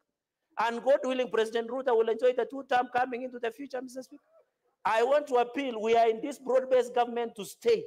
And I want to confirm to Senator Kalwale that President William Ruto and Raila Odinga will work beyond 2027, Mr. Speaker, for some of us who sit, Mr. Speaker, who sit deeper and deeper in government, Mr. Speaker. With those very remarks, Mr. Speaker, I submit and I submit. Senator Ezena Lemelatian. Thank you, Mr. Speaker, and I rise to contribute to this very noble initiative by the Senate.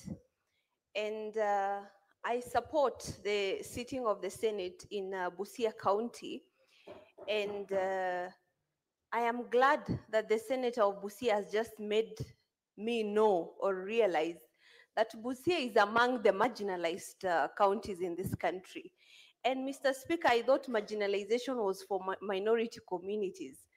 But now that we have majority communities in this country who are also suffering from marginalization, I think now we can declare war on marginalization as the Senate, as the oversight of the Republic of Kenya.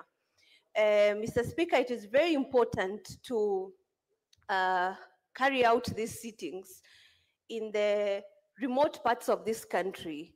Reason being, when we sit here at the comfort zone of Nairobi, very often we fail to recognize that there are parts of this country that do not even realize what the roles of Senate is.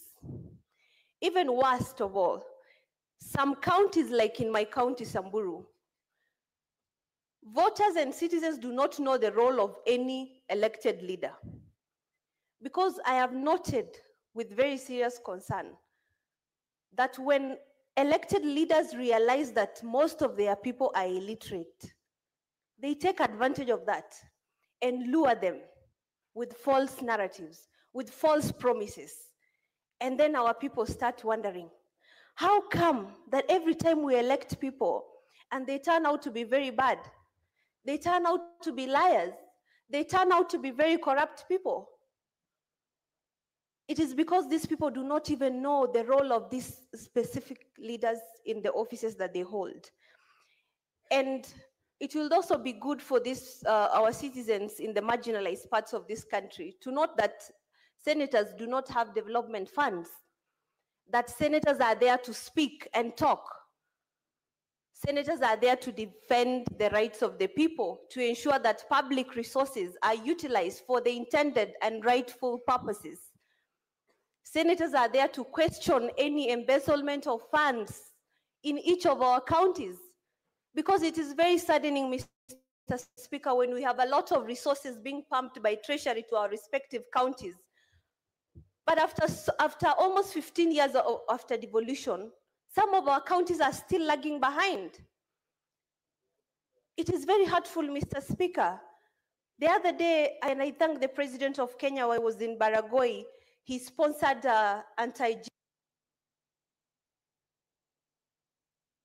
Next time, train yourself to look at the lights.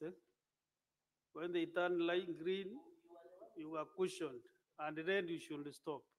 Next time, you are doing so well nowadays. Congratulations. Next is Senator Kadangwa Paul.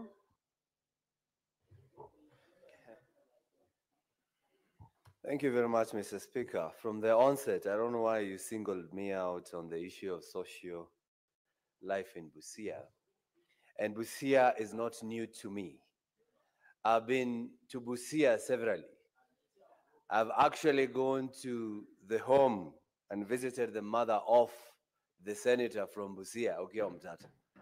And I was actually given a rosary by her mother, which I believe has been keeping me safe from this rogue government.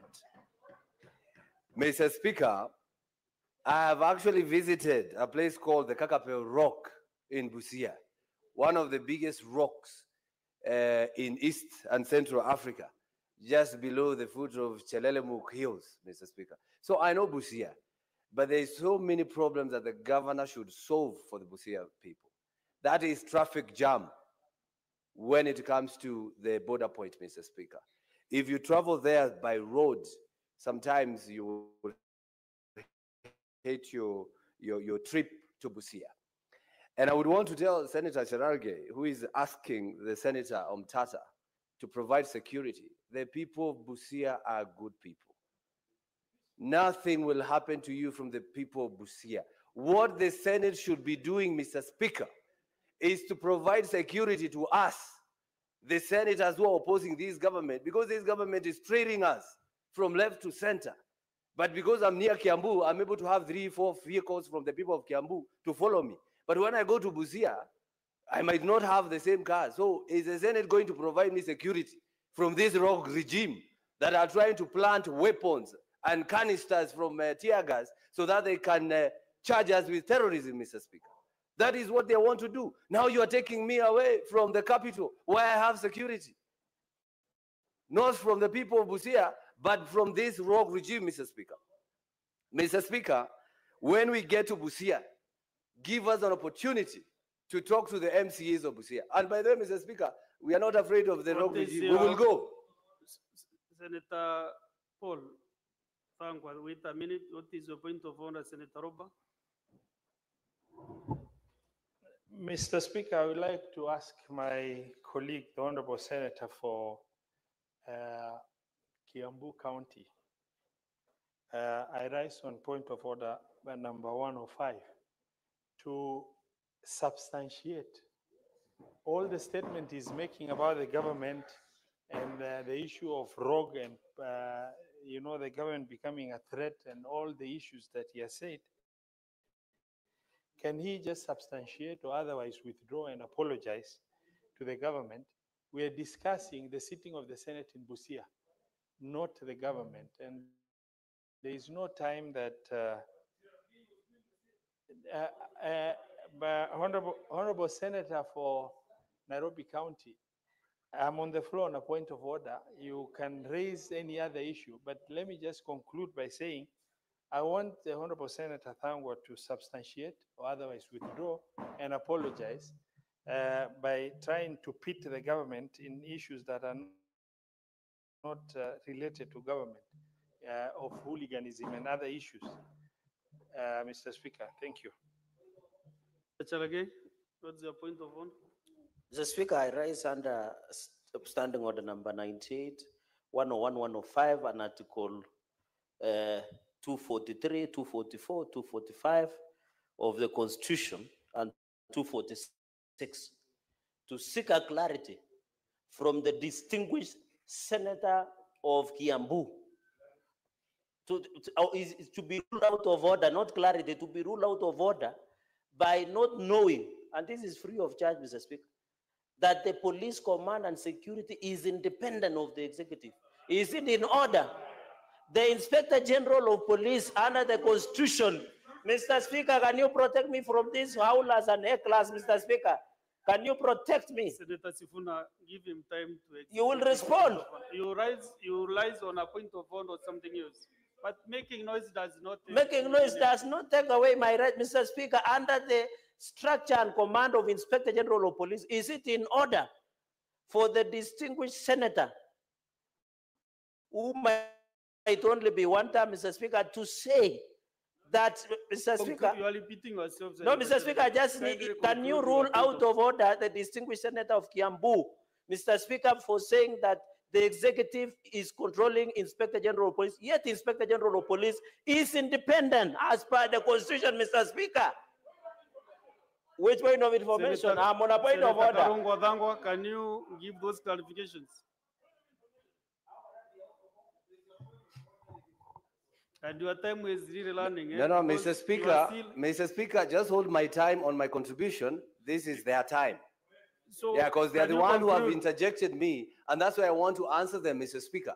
If they never answered, if they never asked, then I will be contributing. So, Mr. Speaker, I'm being told to substantiate the obvious. Mr. Speaker, today as we speak, the Honorable Koimburi of Juja was taken by DCI. A few days ago, the Honorable member for Manyata in Embu was taken by DCI on his way home. The other days, MP for Naivasha, Jane Kehara, was taken by DCI from her home. These people are trailing us everywhere, Mr. Speaker. And I have some information. They want to plant guns and tear gas canisters in our vehicles so that they can charge us with treason, Mr. Speaker. So that's why we are saying we are just being careful, Mr. Speaker. This is a rogue regime, Mr. Speaker. They are looking for every... Senator Ole Kina Redamo.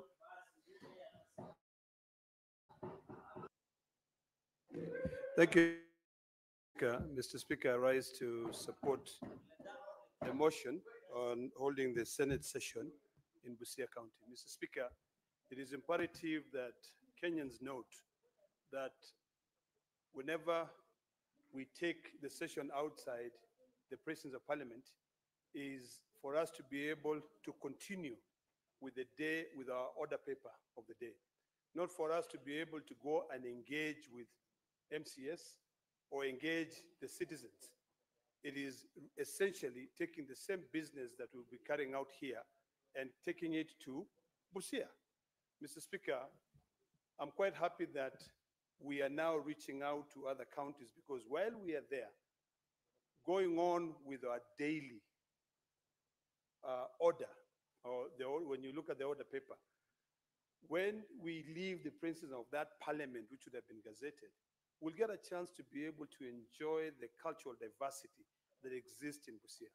A little fact that is not known about Busia is that it's home for the largest freshwater lake in East Africa, which is Lake Victoria. It is also important for us to appreciate the fact that we have been fighting for a very long time for the East African community to be actualized. Busia is a border town, and it will give these legislators an opportunity to see the importance of actualizing the East African community or the East African Federation. I'm sure the distinguished senator from Busia is constantly held in traffic when there are so many trucks that are crossing. It will give these distinguished senators from the 47 counties who are elected by representatives from each of the 47 counties, as well as the special elect, an opportunity to be able to acquaint themselves with the rest of Kenya. I can assure you, Mr. Speaker, that even though I've been to Busia, I've only been to Busia during the campaigns. I've not had a chance to be able to widen, sort of like deepen my relations with the people of Busia. And I'm quite happy that the Maasai actually live in Busia. There's a small community of the Maasai community that live in Busia. So while we go to Busia, I will be able to extend, when I'm not sitting in parliament to carry out the order of the day, to be able to go there and reach out to my brothers who live in Busia. Mr. Speaker, let us be reminded that we are a legislative arm of government. Our role is to legislate. Our role is not to fight with the other arms of government. Our role is to make legislation that will make this country a better place for future generations. The young people who are seated here today, I want when you leave here, you leave with having witnessed how we fight for devolution, but not how we heckle, how we fight among each other. Thank you, Mr. Speaker. Senator Lobahali Hibulin. Thank you very much, Mr. Speaker. I rise to support this motion for us to go and sit in Busia. Senate Mashinani. Mr. Speaker, the role of awareness creation is also a responsibility as a Senate to make sure that the country knows the roles and responsibilities of the Senate. It is wise that we are choosing different areas. Last year we sat in Turkana, this year we'll be in Busia, and we will be able to interact with the communities of Busia and be able to bring the Senate to the population of our communities in different counties. Mr. Speaker, as I rise to support, maybe outside the agenda of the motion, I've had a number of discussions that have come up that is unrelated to the discussion. I would like to urge our colleagues to also confine themselves to the motion in question so that we're able to constructively contribute, and other issues that are controversial can be discussed in a different forum. Mr. Speaker, sir, I rise to support the sitting in Busia. Senator Osozigonfli. Thank you, Mr. Speaker. Mr. Speaker, I am very delighted to support this motion because Busia County and Vihiga County, they all belong to what used to be called Western Province. So I'm very delighted, just like the way the senator of Busia is delighted that finally this year we are going to have our sitting in Busia County. And a lot has been said about Busia. I will not repeat, but I want to emphasize that as we do the sittings in these counties, we should do a proper engagement with the locals. In fact, my expectation is that every committee should come up with a program on how to engage the locals so that to give solutions to the people of Busia. For example, the issue of traffic in Malaba and even in Busia itself, the transport committee should actually prepare to go and address that issue on the ground. And for me, my committee, we have planned that we are going to have our sittings in Busia to look at issues of water, Busia Water Company. We are also going to look at the issues of hospitals in Busia County.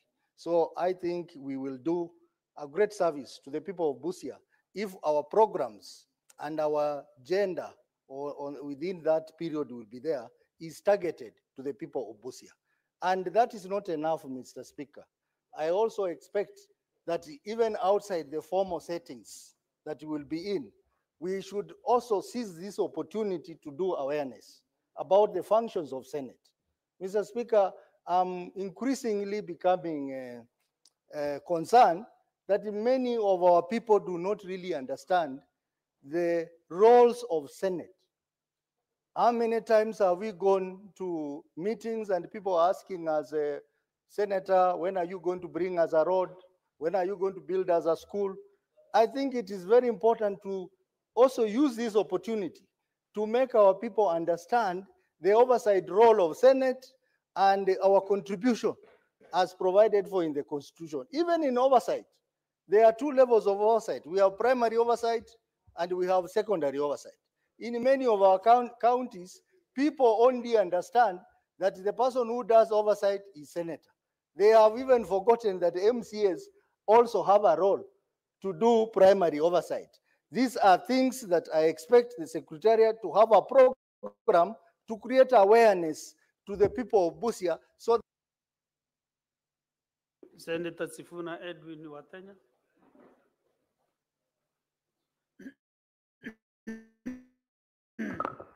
Honorable Speaker, we continue to grapple with the very unfair application of the rules of this House, that people will bring irrelevant discussions when they are making contributions, but people only rise to object when others do it.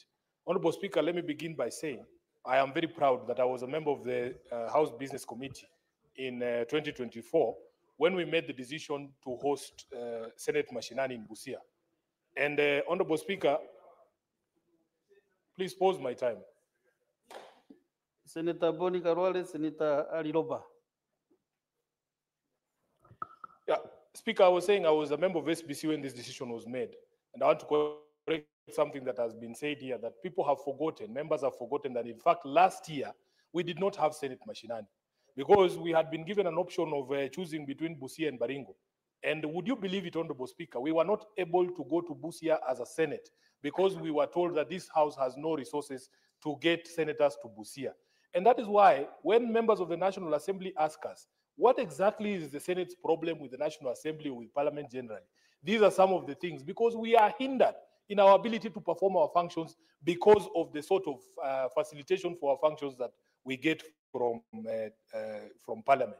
So members of the National Assembly, I hope you understand the things that the Senate goes through. Honorable Speaker, in Turkana, we had a very good experience. I was happy because when you go to these places, you learn a lot. That even in the chambers where our colleagues, the members of the county assemblies sit, where we share, and that oversight responsibility. Honorable Speaker, we are very lucky as a Senate. And my prayer has always been that all the county assemblies would reflect or look like the Senate in here in Nairobi, so that the members of the assembly can also be able to undertake their functions in an environment, the same environment that we enjoy. Honorable Speaker, I come from Bungoma. That's my hometown. And there are many ways to access Busia from Bungoma.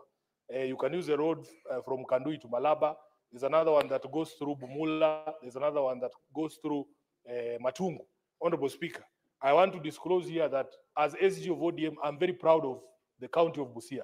The county of Busia has the highest percentage of registered voters who are members of ODM. It is not Siaya that is number one or Homa Bay. It is Busia County, number one in the registration of members of ODM. So I am very proud of that county. We won almost all the seats there, Honorable Speaker, which is a factor that makes me very proud as well. So we are hoping that when we are there, we will get opportunity to interact with the people. In Turkana, the people of Lodwar told me that many of the senators were not interacting with them. We want you to interact with the people of Busia because that is the land of Mulembe. There's no problems there. And I want to assure you, Senator from Busia, that if there are any spillovers, if there are any things or shortages of anything, even if it is chicken, to run fresh chicken from my mother's farm to Busia will take less than 40 minutes, Honorable Speaker. And I will also be inviting the Senate to go and visit my mother in Bungoma. After you are done, you can rest there. And Speaker, I wish we had enough resources to pursue the idea that has been affronted by the Senator for Vihiga. Speaker, we need to spend more time in the counties. We need our committees to spend more time in the counties, and we need to be properly resourced for us to be able to be on the ground.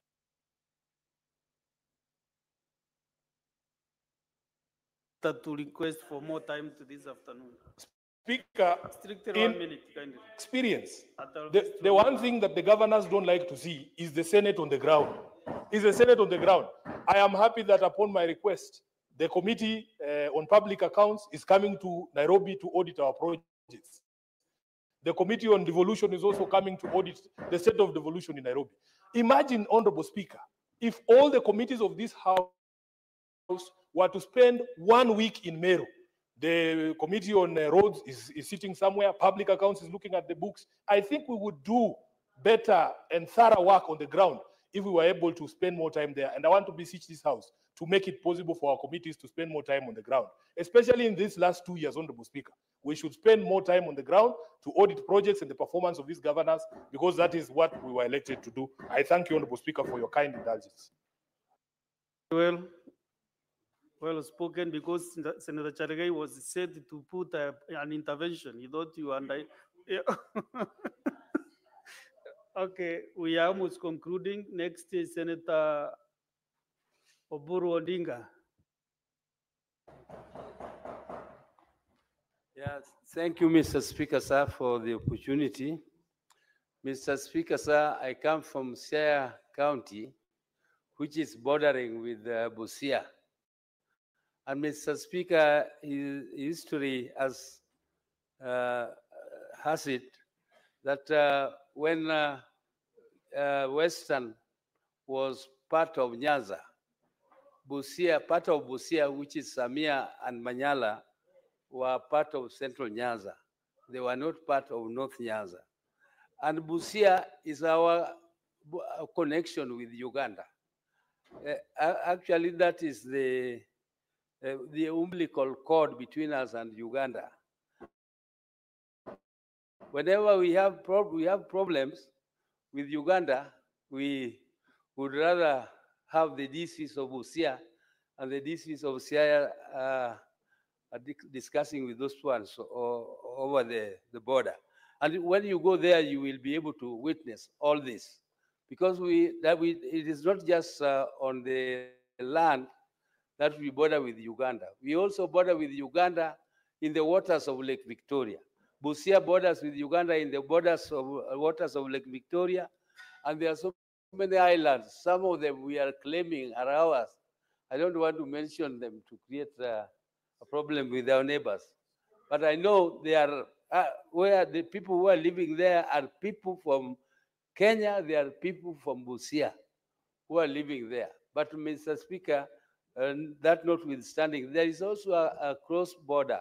There are tribes and clans who live across the border. If you, for instance, Mr. Speaker, the brother of Mudia Wori was a presidential candidate in Uganda and Moody Awori was the vice president of Kenya. Because the Samias are Samias both on the Uganda side, and they have MPs from this other side.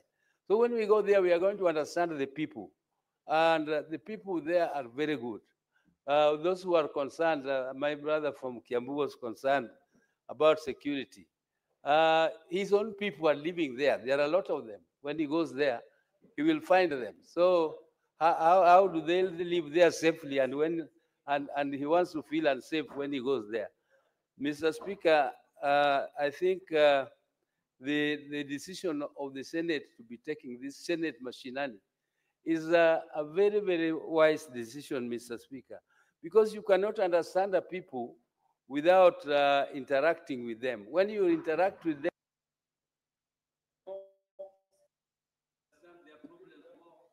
Very well. I think when we get to Busia, you should be the first senator to give us that history as we settle down to start our work there. Senator Veronica Waheti Duati. Thank you for the opportunity. The Senate represents the counties and serves to protect the interests of the counties and their governments. There is no better program for Senate to undertake than to go to Senate Mashinani and to make efforts to reach out to the 47 counties. The rich experience we had in Turkana County the last time that we had Senate Mashinani was proof of the fact that Senate should actually find ways and means and reasons to sit in the counties and understand exactly what the counties need. And that's why I'm quite looking forward to being in Busia County, and I look forward to experiencing the rich cultural heritage that is in Busia County, fronted by the Luya and the Teso communities, a rich agricultural county which has sugarcane as its commercial farming, a crop which I believe has now brought a smile to the farmers in Busia. And I'm sure Senate will be happy to receive the feedback, especially because the payment of sugarcane has been revamped by the government. And I know that they have good feedback on whether devolved agriculture is working, especially in the sugarcane farming, which has been brought very many issues of contention before, but which now must have given a smile to the farmers in Busia. It also hosts a one border stop point, Honorable Speaker, and this can help us to see how that border point has helped the county to revamp the trade that is happening around Lake Victoria, and that is connecting the East African region, Honorable Speaker. I cannot imagine what would happen if Senate was to make visits to different counties, also like Murang'a County, Honorable Speaker, to see how the devolved functions are working, especially the hospitals, Honorable Speaker. So we are asking the county of Busia, especially the county government of Busia, please check out how your hospitals are, whether the mothers are comfortable, because the senators will be there and we will be able to see whether those hospitals are meeting the standards and whether the money that is being devolved to that county, Honorable Speaker, is reaching to give the service to Wananchi. Honorable Speaker, I hope Senate will be able to combine some of the functions that are done by committees like Pick and Pack to be able to see whether the devolved function and the way the funds are being utilized to serve the people in Busia, Honorable Speaker, is being honestly done, or it's another, I'm avoiding to use a crime scene, Honorable Speaker, because we have seen several counties, those funds never. There was time limitation of 3 minutes.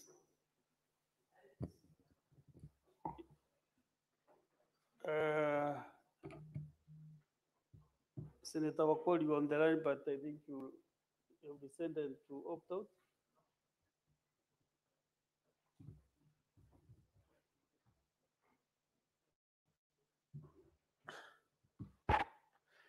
Asante Mheshimiwa Spika kwa nafasi hii ambayo umenipa ili niweze kuchangia sababu ambazo ninaunga mkono hoja ya kwamba bunge la Senate liwe na vikao katika gatuzi la Busia, kwa sababu watu wa Busia, Mheshimiwa Spika, kama kaunti nyinginezo katika serikali na nchi ya Kenya, kaunti hii ina haki ya kukaribisha wageni kutoka pembe mbalimbali waje wajionee tamaduni na itifaki zote zinazohusisha watu wa Busia. Mheshimiwa Spika, Busia ni kaunti ambayo ina tabaka mbalimbali. Mheshimiwa Spika, kuna jamii ya Batura, Bukusu, Teso, Wajaluo, Wakikuyu, wote wako katika eneo la Busia. Mheshimiwa Spika, unapoangalia eneo la Busia, Mheshimiwa Spika, ni eneo ambalo lina vivukio vya mpaka kadhaa. Mheshimiwa Spika, kuna Malaba, Busia na eneo la Mlwanda. Mheshimiwa Spika, eneo la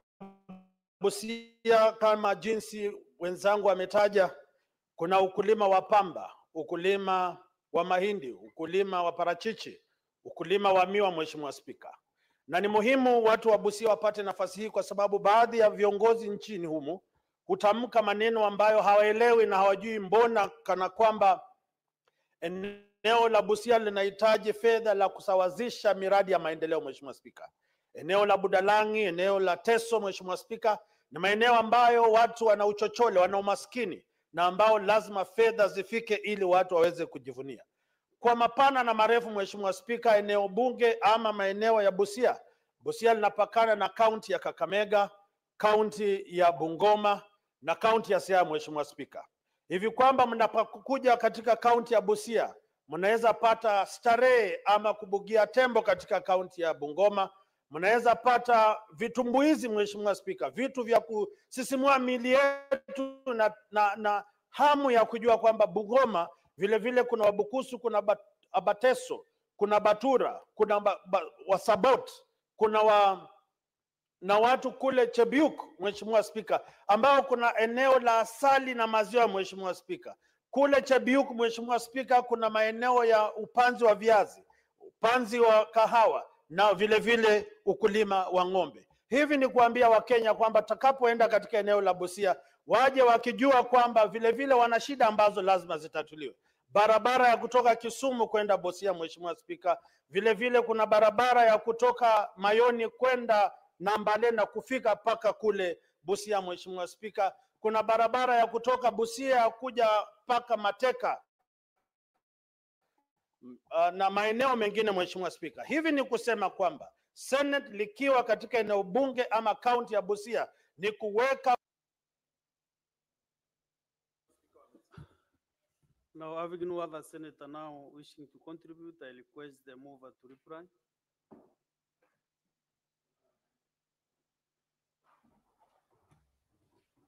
Thank you, Mr. Speaker. Mr. Speaker, I want to thank colleagues for supporting this very important motion and wish to use this opportunity to urge the governor of Busia to be ready for us.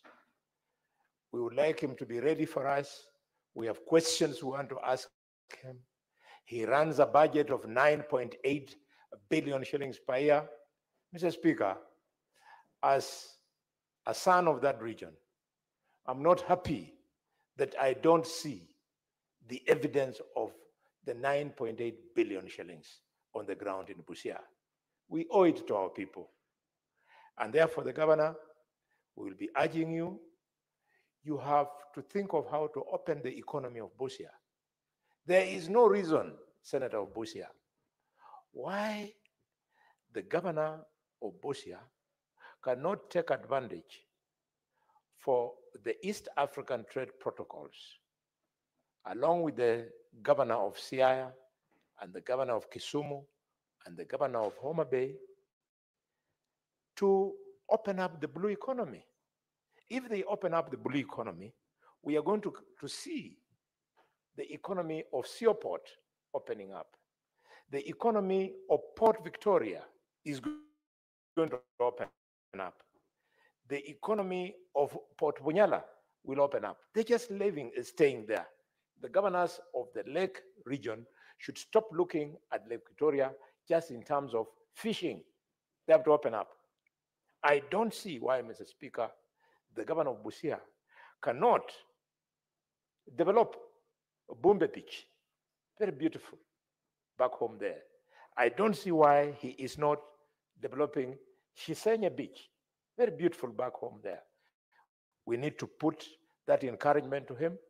2 years is still a long time. He can be able to open up the economy of Busia. And with those many remarks, Mr. Speaker, I move and I thank you.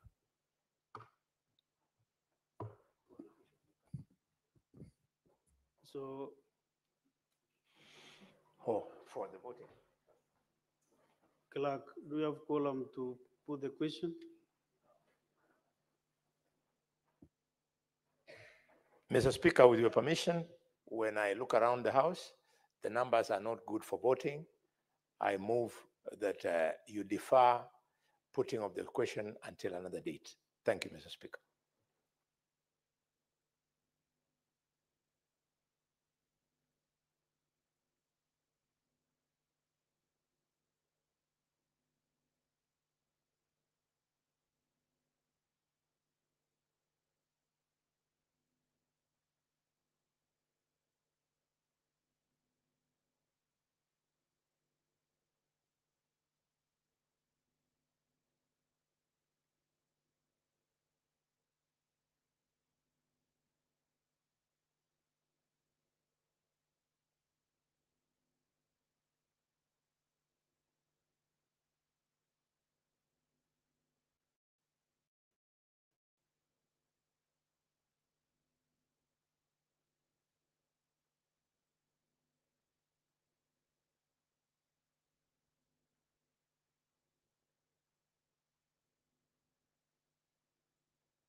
Honorable Senators, let me understand whether there is a senator who has been assigned by Senator Andy Okech. Maybe Senator Chere has been assigned by or requested by Senator Okech. Don't brief for him.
Next on.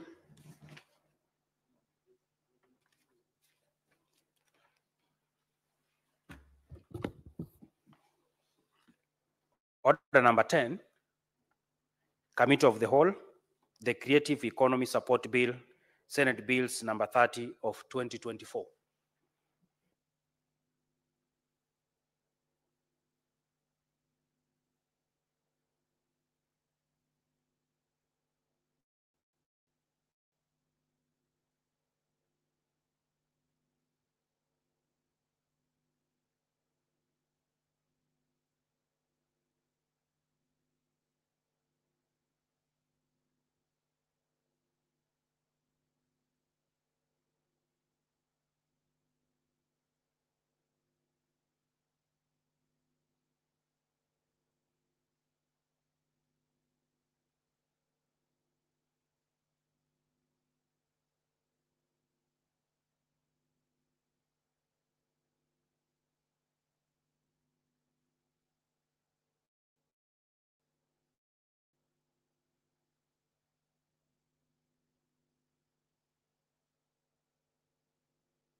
Honorable Senators, we are now in the Committee of the Whole for the Creative Economy Support Bill, Senate Bills number 30 of 2024. Senator Cherargei, what's your point of order? Madam Chair, I stand on Standing Order 41 that if you look around the House, there is no quorum as provided for by the standing orders. I thank you, Madam Chair.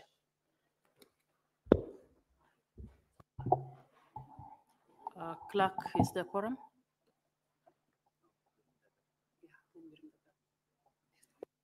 There is no quorum. Sergeant at Arms, can you ring the bell for 10 minutes?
Honorable Senators, there being no quorum and having rung the bell pursuant to the provisions of Standing Order 42, we will report to the Senate.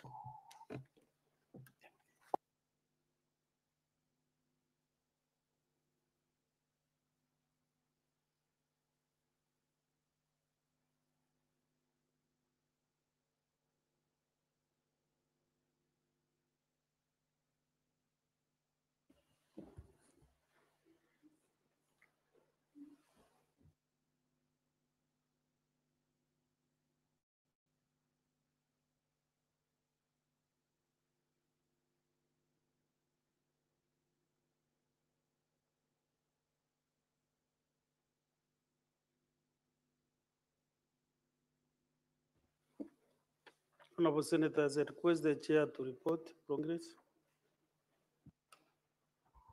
Mr. Speaker, pursuant to Standing Order 41-2B, there was no quorum at the Committee of the Whole. Therefore, we did not make progress on the Creative Economy Support Bill, Senate Bills number 30 of 2024. Honorable Senators, upstanding. Honorable Senators, having failed to attain quorum at the expiry of the 10 minutes, the Senate stands adjourned pursuant to Standing Order 41-2B until Tuesday, 29th July 2025 at 2:30 p.m.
Waheshimiwa, tuombe.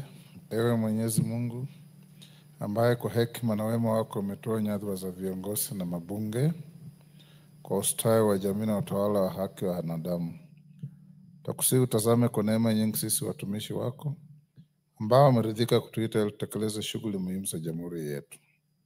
Tukuomba uteremshie baraka zako sisi tuliokutanika hapa na utujalie tuyatende na kufikiria mambo yote yatakayofikishwa mbele yetu kwa njia ya haki na uaminifu, ili utukufu na sifa zako siendelezwe na ili kustawisha amani, ufanisi na heri ya nchi yetu na wale ambao hawajasahau misikabidhi mikononi mwetu. Amen.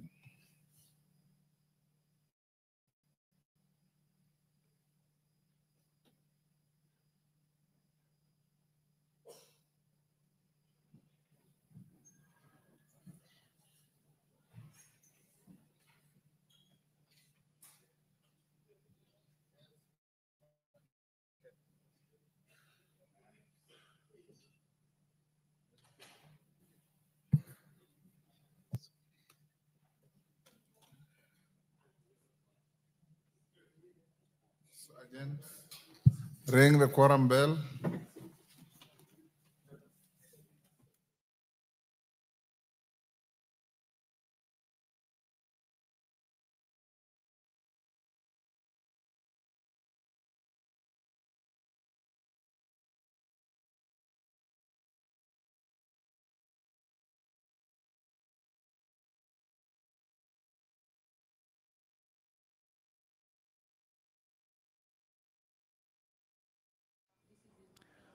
Good afternoon to you, wherever you are, and a warm welcome to these live proceedings of the National Assembly of the Republic of Kenya.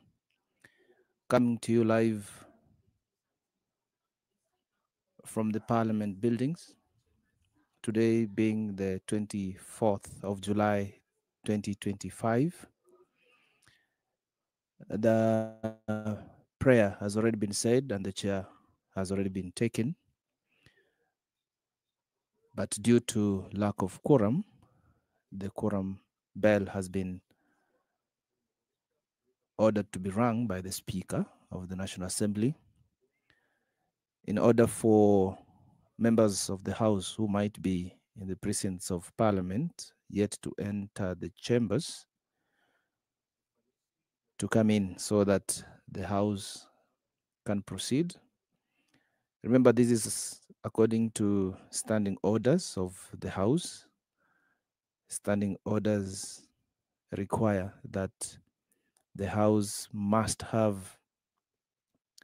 at least 50 members for it to be properly quorated for the start of business. As we wait for that, allow me to take you through what is expected in today's proceedings from our order paper. The bill, the Kenya Institute of Primate Research Bill, National Assembly Bill number 52 of 2024, is on the floor of the House today. It can be remembered that this was a bill that was debated yesterday, and it's a bill that is on its second reading stage. Question to be put today. This bill is moved by the Chairperson, Departmental Committee on Health. Also on the order paper today is the Election Offences Amendment Bill, Senate Bill number 28 of 2024. Also, it has been effectively and exhaustively debated. And for today, it is a question to be put. It's a bill sponsored by the leader of majority and the leader of the minority party of the House.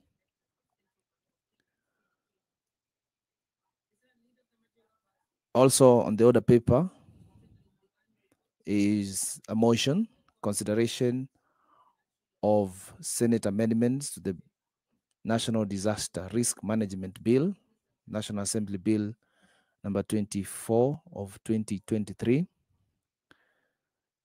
This is a motion that is seeking to look at the Senate amendments to the National Disaster Risk Management Bill of the National Assembly, Bill number 24 of 2023. On this day of Thursday, July 2025, there will be also a committee of the whole that will be set to consider the Senate amendments to the same bill, that is the National Disaster Risk Management Bill. Also, at the committee of the whole will be the consideration of the third report on the employment diversity audit in public institution. This will be moved by the chairperson, Committee on National Cohesion and Equal Opportunity. If you're just joining us, it's a warm welcome to the National Assembly proceedings of today, 24th July 2025, coming to you live from Parliament buildings through PBU in partnership with KBC. Also on the order paper today is a motion for the consideration of the second report on the status of implementation of the Constitution. This is a motion that seeks the House to adopt the second report of the constitutional implementation. Yes, the quorum has been achieved. Allow me now to hand you over to the chambers.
We now have quorum to transact business. Call out.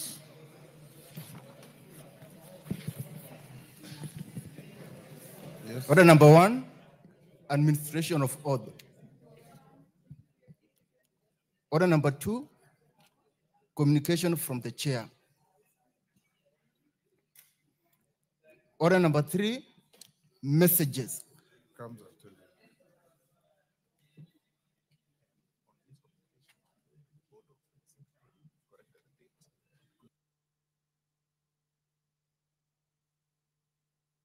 So sit.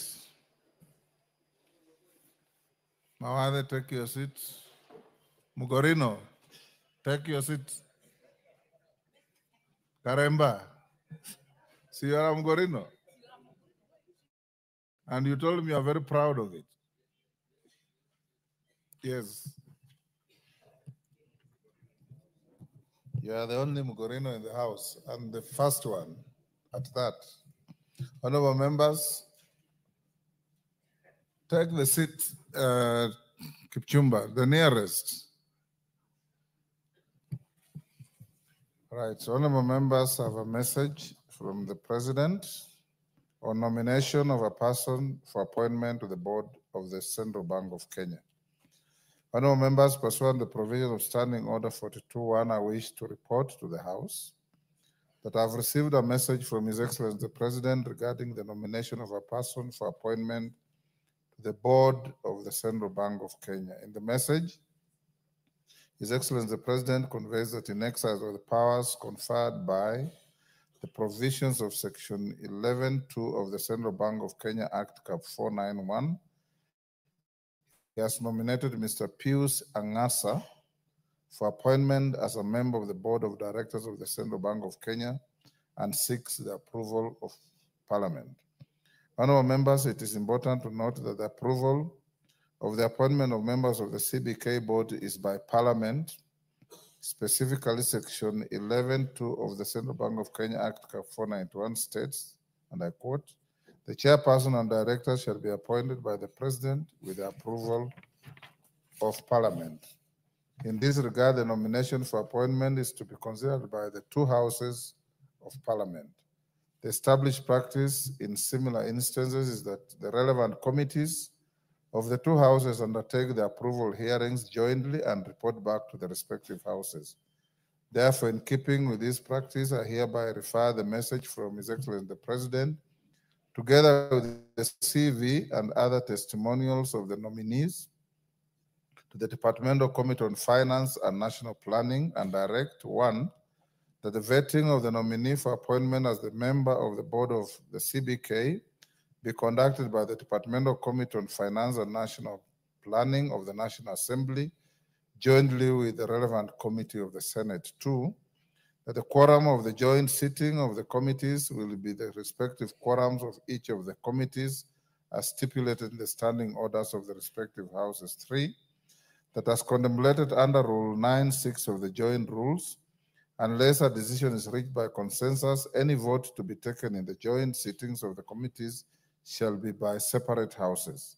This will ensure that the numerical differences of the individual members representing the houses in joint sittings of the committees has no effect on the decision of the joint sittings. Four, that the joint committee shall, having conducted the vetting hearing, submit a joint report to the respective houses in the manner contemplated by paragraph 7 of Rule 9 of joint rules. And five, that the approval process should be conducted in accordance with the provisions of Public Appointments Parliamentary Approval Act, Cap 7F.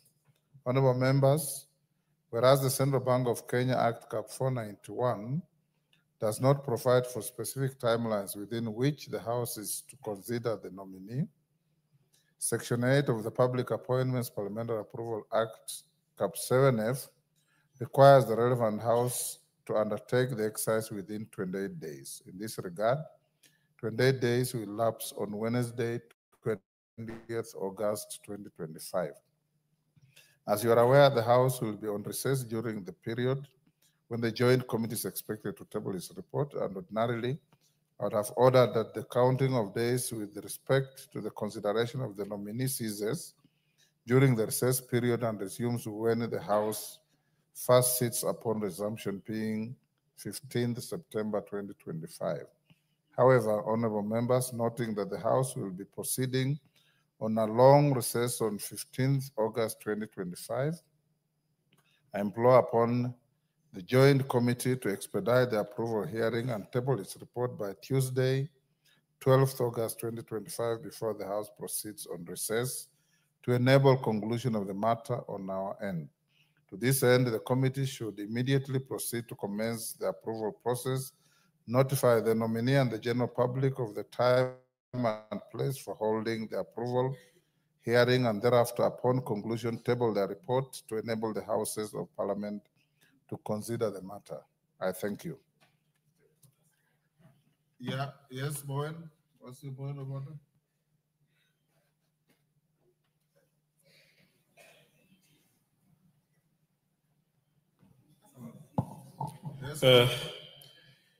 Thank you, Mr. Speaker. I just want to make a comment in relation to your communication, Mr. Speaker.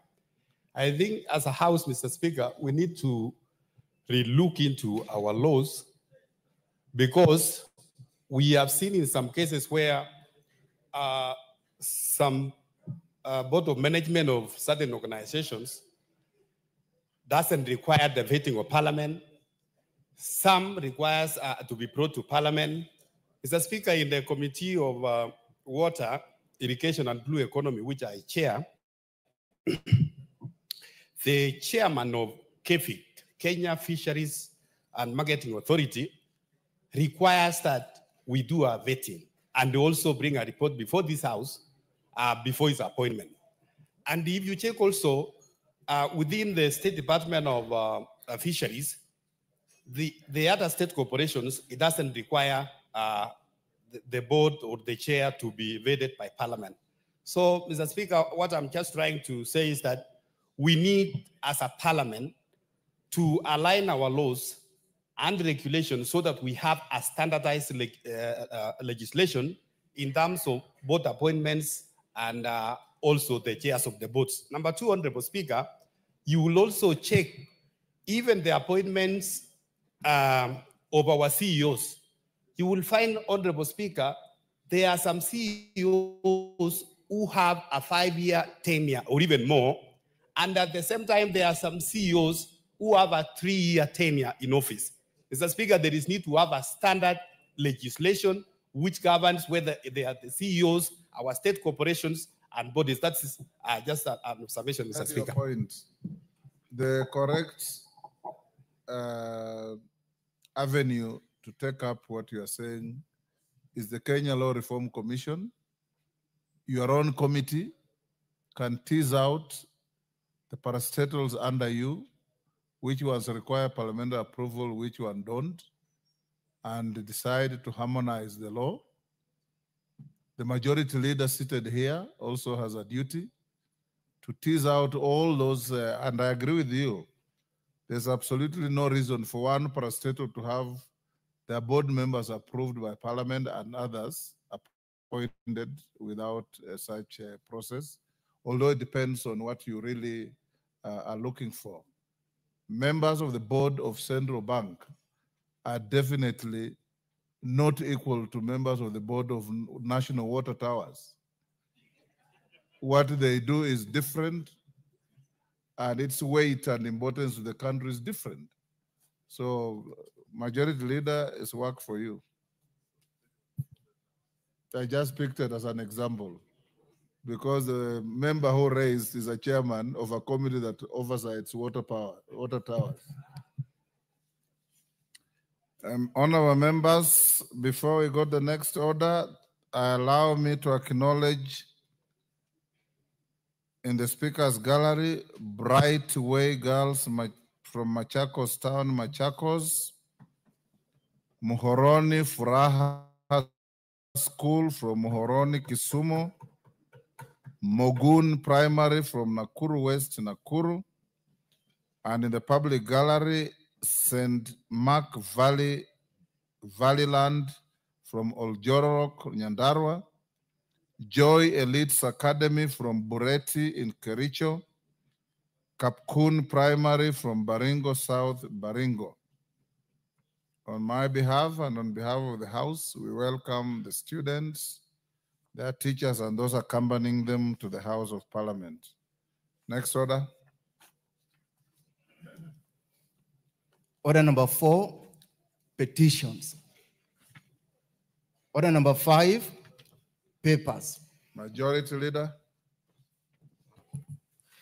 Thank you, Honorable Speaker. I beg to lay the following papers on the table of the House today, Thursday, July 24th, 2025. 1, the annual report for the year 2023-2024 from the Office of the Control of Budget. 2, the Auditor General's report on management of on-lending activities in Kenya for July 2025. 3, Auditor General's summary report on political parties for the financial year 2023-2024. 4, the biannual report of the Commission on Administrative Justice for the period July to December 2024. 5, the exit report of the Registrar of Political Parties for August 2018 to June 2025 from the Office of the Registrar of Political Parties. 6, National Government Constituency Development Fund Board report for the third quarter of 2024-2025 financial year, 1st April 2025 to 30th June 2025. 7 is a price stability target and economic policy for the from the National Treasury and Ministry of Economic Planning. 8 is the anti-corruption strategic guiding framework for Kenya justice sector for 2025 from the National Council on the Administration of Justice. 9 is the 34th biannual report of the Monetary Policy Committee, April 2025 from the National Treasury and Economic Planning. 10, reports of the Auditor General and financial statements of Heroes Technical and Vocational College for the years ended 30th June 2021, 2022, 2023, and June 30th June 2024, and the certificates therein. 11 is report of the Auditor General and financial statements for the year ended 30th June 2023 and 30th June 2024, and the certificates therein. In respect of 1, Narok South Technical and Vocational College, and 2, Narok West Technical Training Institute. 12 is reports of the Auditor General and the financial statements for the year ended 30th June 2023, and the certificates therein in respect of 1, Baringo Technical College, and 2, Chapalungu Technical Training Institute. Thank you, Honorable Speaker. Thank you, Majority Leader. Chairperson, Departmental Committee on Environment, Forestry, and Mining. Honorable Speaker, I beg to lay the following papers on the table of the House today, Thursday, 24th July 2025. Reports of the Departmental Committee on Environment, Forestry, and Mining on its consideration of 1, the Environmental Professionals Institute of Kenya Bill, National Assembly Bill number 36 of 2024, and 2, the Metrology Bill, Senate Bill number 45 of 2023. Thank you, Chairperson, Committee on Delegated Legislation. Thank you, Honorable Speaker. Honorable Speaker, I beg to lay the following paper on the table of the House. Today, Thursday, 24th July 2025. Report of the Committee on Delegated Legislation on its consideration of the Public Finance Management, Public Officers Medical Fund Regulations 2024, legal notice number 195 of 2024. I thank you, Mr. Speaker. Next order. Order number 6, notices of motion. Chairperson, Committee on Delegated Legislation. Thank you, Honorable Speaker. Honorable Speaker, I beg to give notice of the following motion. That this House adopts the report of the Committee on Delegated Legislation on its consideration of the Public Finance Management, Public Finance Medical Fund Regulation 2025, laid on the table of the House on Thursday, 24th July 2025, and pursuant to the provisions of Section 24, subsection 4 of the Public Finance Management Act, Cap 412A, this House approves the Public Finance Management, Public Officers Medical Fund regulations published as legal notice number 195 of 2024. I thank you, Mr. Speaker. Thank you. Honorable members, before we go to order number 7, we can dispose of orders number 8, 9, and 10, which are just for questions to be put. Clerk. Order number 8, the Kenya Institute of Primate Research Bill, National Assembly Bill number 52 of 2024. Second reading, question to be put. Order, honorable members, order students in the gallery, you freeze where you are.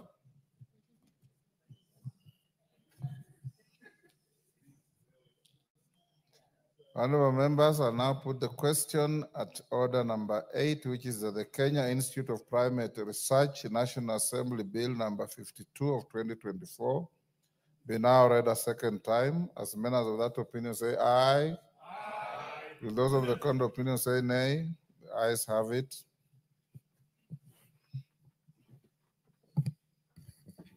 A bill for an act of parliament to make provision for the establishment, powers, and functions of the Kenya Institute of Primate Research to provide for the conduct of research using non-human primates and other experimental animals for improvement of human health in Kenya and for connected purposes. Next. Order number 9, the Election Offences Amendment number 2 Bill, Senate Bill number 28 of 2024. Second reading, question to be put.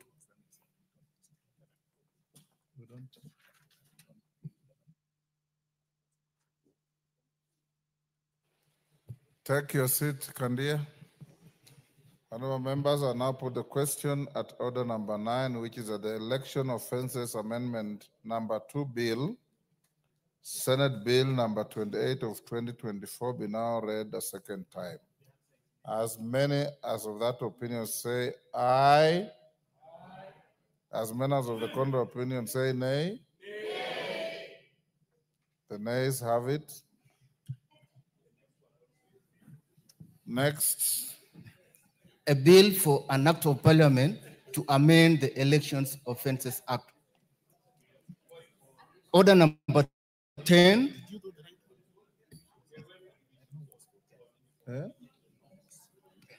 Order number 10, motion. Consideration of Senate amendments to the National Disaster Risk Management Bill, National Assembly Bill number 24 of 2023. Order members on their feet, take your seats. Honorable members, I now put the question at order number 10, which is that the Senate amendments to the National Disaster Risk Management National Assembly Bill number 24 of 2023 be now considered. As many as of that opinion say aye. As many as of the contrary opinion say nay. The nays have it.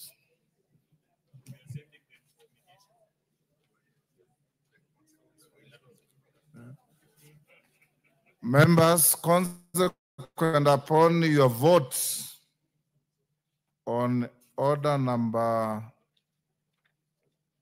10, order number 11 collapses. So when we reach order number 11, we skip it to go to order number 12. Let's go back to order number 7.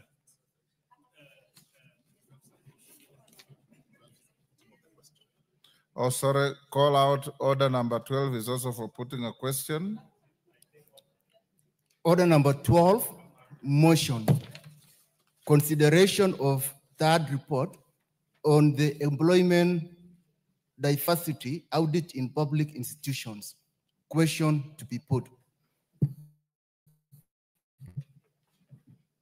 Honorable members, I now put the question at order number 12, which is that this House adopts the third report of the Select Committee on National Cohesion and Equal Opportunity on the employment diversity audit in public institutions laid on the table of the House on Wednesday, 30th April 2025. As many as of that opinion say aye. Will those of the contrary opinion say nay? The ayes have it.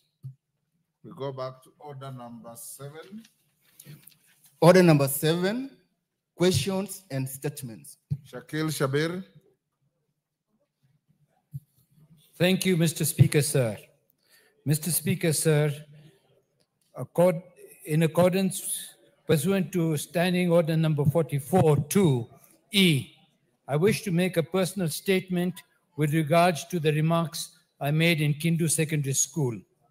Honorable Speaker, sir, on Friday, 11th of July, 2025, during a prayer meeting event at Kindu Secondary School, Kisumu East constituency, I made certain remarks that have since drawn public attention and concern, particularly from members of the teaching fraternity across the country. I acknowledge that the tone and general nature of my statement may have caused distress to many dedicated and hardworking teachers in our country. For this, I offer my sincere and unreserved apology. My words were never intended to attack or demean teachers concerned, nor the profession as a whole. My frustrations were born out of the continual decline of the academic performance at Kindu Secondary School, where over 95% of the students have persistently scored the grade E. As a member of parliament, I'm a firm believer in the transformative... Order members, can we hear the Honorable Shakil Shabir? Go on, Shakil. Thank you, Mr. Speaker. As a member of parliament, I'm a firm believer in the transformative power of education, and this situation deeply troubles me. Honorable Speaker, it is sad to note that whereas the government is committed to supporting schools, there are teachers at work at cross purposes. For instance, during the function and classroom time, more than 10 TSE teachers were absent without cause.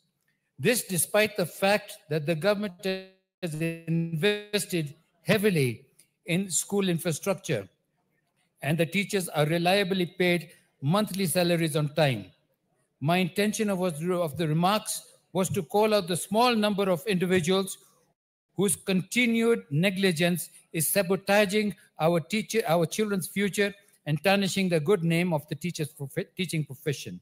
In conclusion, Honorable Speaker, sir, while regretting the trajectory in which the remarks were made, I call upon the Teacher Service Commission and the Ministry of Education to rein in on the teachers who are not committed to serve the community and the nation at large, and be more proactive in addressing similar situations that arise in good time.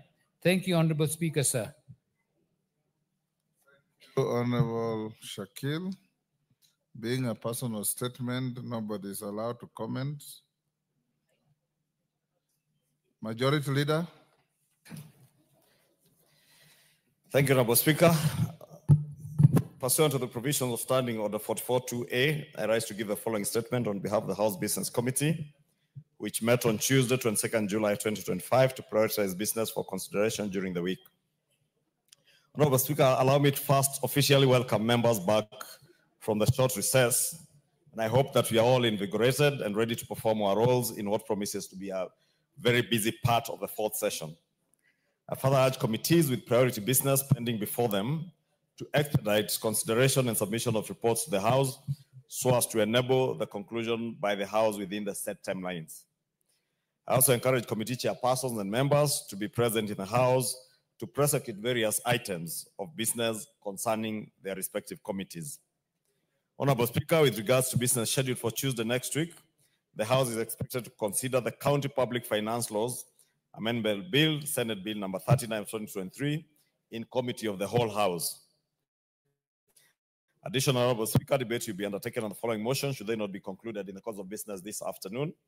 1, consideration of the reports on the examination of financial statements of selected state corporations. 2, consideration of second report of the Constitutional Implementation Oversight Committee on the status of implementation of the Constitution.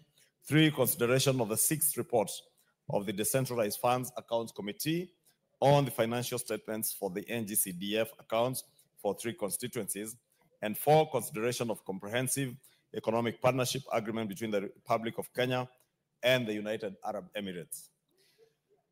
Honorable Speaker, in accordance with the provisions of Standing Order 42A, 5, and 6, I wish to inform the House that the Cabinet Secretary for the Interior and National Administration, the Honorable Kipchumba Murkomen, is scheduled to appear before the House on the afternoon of Wednesday, 30th July 2025, to answer to the following questions. Question number 063 of 2025 by the member for Rarieda, Honorable Otiende Amolo, regarding the reasons why peaceful demonstrators protesting against the killing of Mr. Albert Ojwang on Tuesday, 17 June 2025, were prevented from exercising their constitutional guaranteed right to peaceful assembly.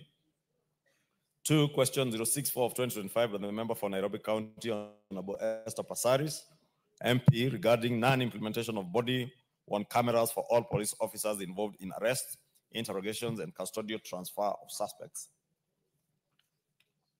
3, question number 065 of 2025 by the member for Suba North, Honorable Millie Odhiambo Mabona, MP, regarding details on the number of people who have died in police custody in the last 5 months and reasons for their death in custody.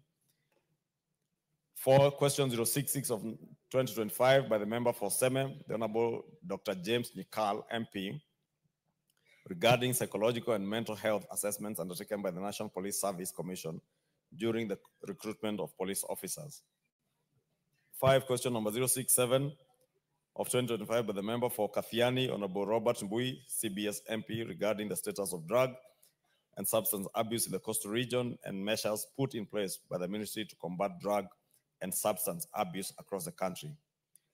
6, question number 068 of 2025 by the member for Mombasa County, the Honorable Zamzam Mohammed, MP, regarding circumstances under which Mr. Hassan Wasionga Ismail of ID number 39226153 was denied national identification card for over 4 years and his subsequent arrest for charges linked to an identification card he had never collected.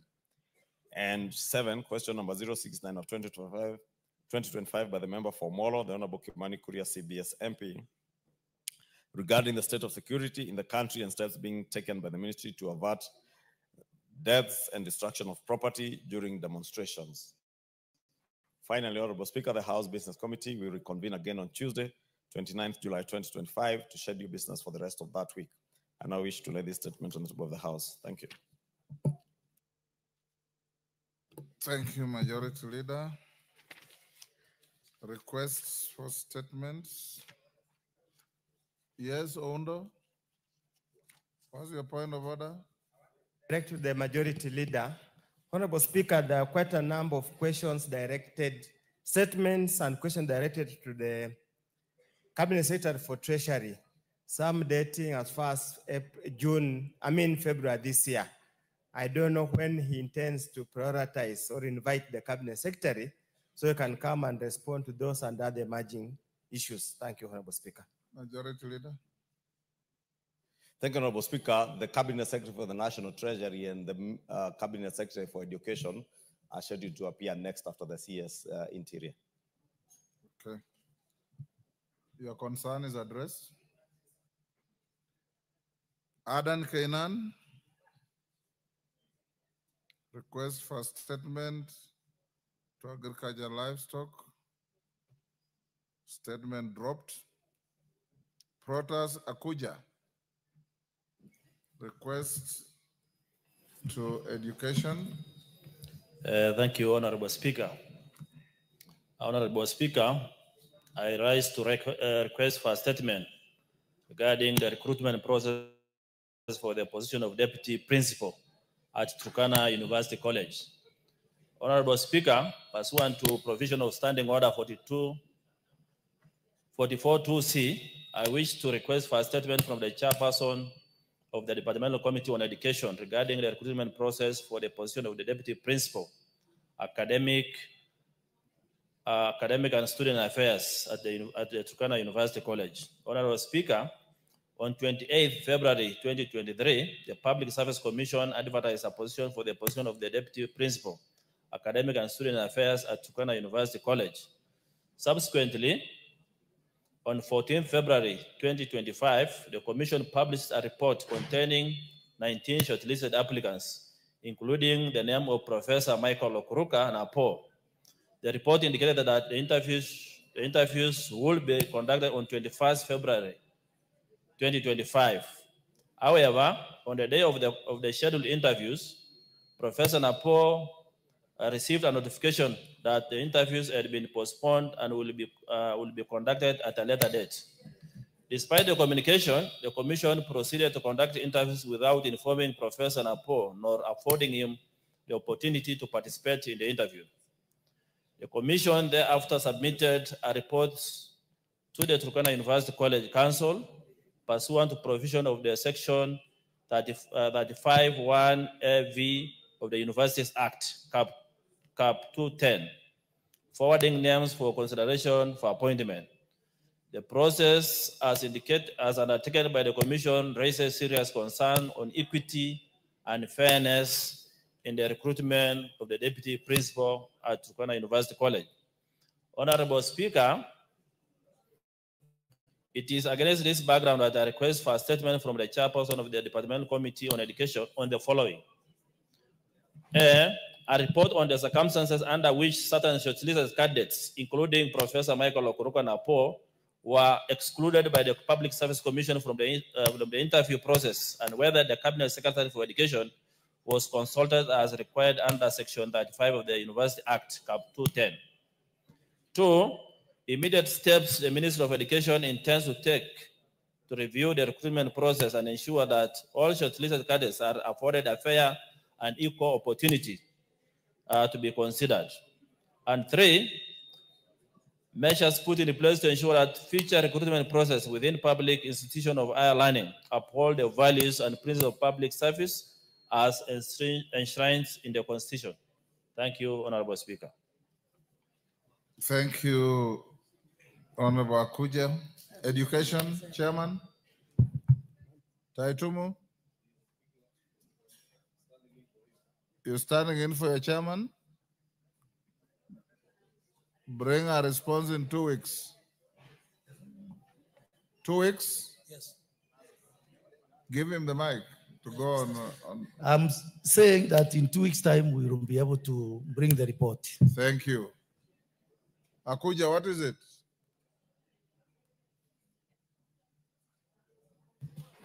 Thank you, Honorable Chair. Honorable Chair. Which chair? Honorable Speaker. Sorry. Honorable Speaker, the Departmental Committee on Education, there is a question asked last year up to this date. That particular response has not been brought, and they mentioned 2 weeks. So there is laxity in this particular department. So I'm not very sure whether that response will be brought. In 2 weeks, you bring the response Mr. to Speaker, the statement requested now and the pending one. But Mr. Speaker, I believe questions that were raised 2 years ago have Those already lapsed. lapsed. The time lapsed, but I believe we can provide Abuja, answers. if it is, you say you requested when? He's saying last 1 year ago. That is what he is saying. Is that so, Akuja? Honorable Speaker, I requested a statement in December last year. Hiyo ilikufa. But because they take a lot of time to respond to this and they say 2 weeks and it takes now forever. we will not allow it, but you can go to the table office and resurrect your statement. Okay, thank you. Owen Bayer. Owen Bayer. Statement dropped. Musa Sirma. Yes, Hillary. Thank you, Are Mr. you purporting to present the statement? On behalf of Honorable Musa. Where is the written authority? He's just got The stuck in you traffic. cannot be instructed on phone. The member who has requested for a statement must write to the speaker, and the speaker must approve that you be a legitimate proxy. So, now you are an impositor. But because of the urgency, Mr. Speaker, you can. I won't allow you. There's no exception to the rule. Thank you. Yes. If Musa Sirim arrives before we finish statement time, we will allow him. Mashua Waidaka. Yes, go ahead.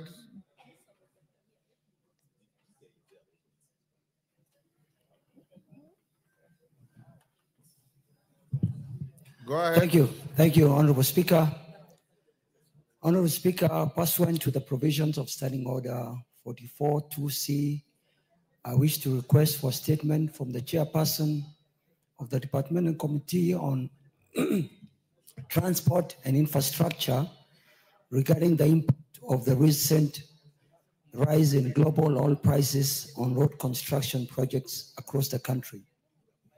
Honorable Speaker, every financial year, the National Assembly appropriates funds towards the development, maintenance, and expansion of road infrastructure to enhance access to essential services across the country and support economic development. A key component used in road construction is bitumen, a petroleum-based product derived from crude oil. Notably, as of the 23rd June 2025, global crude oil prices had steadily risen, largely attributed to the escalating tensions in the Middle East. This has raised serious concerns about disruptions in global oil supply chains, which in turn has contributed to the rising cost of oil. There is a growing concern that these developments might adversely affect the timing implementation of ongoing and planned road construction projects in the country. This could lead to the lack of achievement of national development goals, hinder mobility, and limit access to critical services such as healthcare and education. Honorable Speaker, it's against this background that I request for a statement from the chairperson of the Departmental Committee on Transport and Infrastructure on the following. One, a report on the extent to which rising oil prices may impact road construction projects in the country. And two, immediate and long-term measures being taken by the Ministry of Roads and Transport to cushion road infrastructure projects from the effects of increased oil prices. I thank you, Honorable Speaker. Thank you, Mashua. Chair, Transport. Thank you, Honorable Speaker. GK. We'll respond in 2 weeks. 2 weeks, thank you. Honorable Zamzam Mohammed, Mombasa County. Honorable Speaker, pursuant to the provision of Standing Order 44.2c, I raised requests for the statement from Chairperson of the Departmental Committee on Transport and Infrastructure regarding the safety of ferries operated by the Kenya Ferry Services. Honorable Speaker, ferry services are key lifetime for coastal residents as their significance goes beyond mere transportation. They serve as essential component of the region's infrastructure, facilitating economic development and promoting social integration. Thousands of Kenyans rely on ferry services daily to cross the Likoni and Tongwe channels. However, in recent years, the state of these ferry services, particularly at the Likoni and Mutongwe channels, has declined significantly. This deterioration has led to increasing safety concerns, which members of the public consistently raising alarm on the poor condition of vessels, inadequate safety equipment, and frequent services disruptions. Honorable Speaker, following the Mtongwe ferry tragedy of 1994, an incident that claimed the lives of 270 people, the government pledged to address the systematic issues that led to their disaster. Unfortunately, those commitments remain largely unfulfilled. The deterioration of ferry operations at the Likoni and Mtongwe channel continues to pose a serious risk to the lives of Kenyans. Honorable Speaker, it is against this background that I request for a statement from the chairperson of the Departmental Committee on Transport and Infrastructure on the following. One, a report on the current operational status of the ferries in use at Likoni and Mtongwe channels, including the safety audit reports conducted in the last 12 months. Two, the immediate measures the Ministry of Roads and Transport has undertaken to address the current state of ferry services at Likoni and Mtongwe crossings. Three, an explanation on why the new emergency and safety equipment, including life jackets, life buoys, and all other essential tools ordered by the government have not yet been delivered or commissioned, and indicate when they shall be deployed at the ferry terminals. And four, the steps taken by the ministry to ensure modernization of ferry services and construction of alternative crossings to decongest and ensure safety of persons using the Likoni and Mtongwe ferry crossings. I thank you, Honorable Speaker.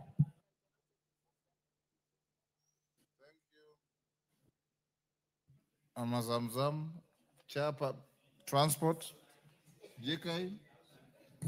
We will avail the response in 2 weeks, Honorable Speaker. 2 weeks, that's all right. You'll bring the response in 2 weeks. Kainan, I had dropped your statement, but now that you are here, I can exercise the discretion to restate it. Go ahead.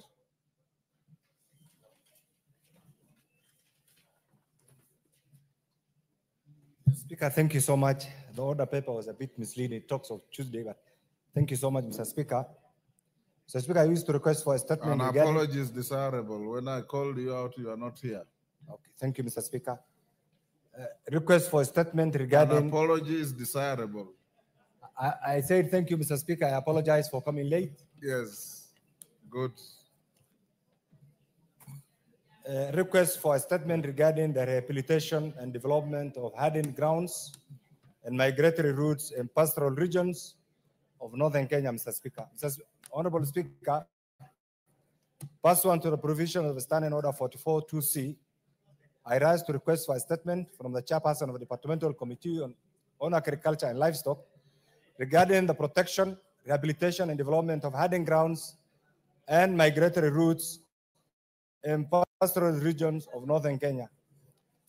Mr. Speaker, sir, pastoralism is not merely a cultural heritage, but a critical economic mainstay that sustains millions of livelihoods, particularly in northern Kenya communities.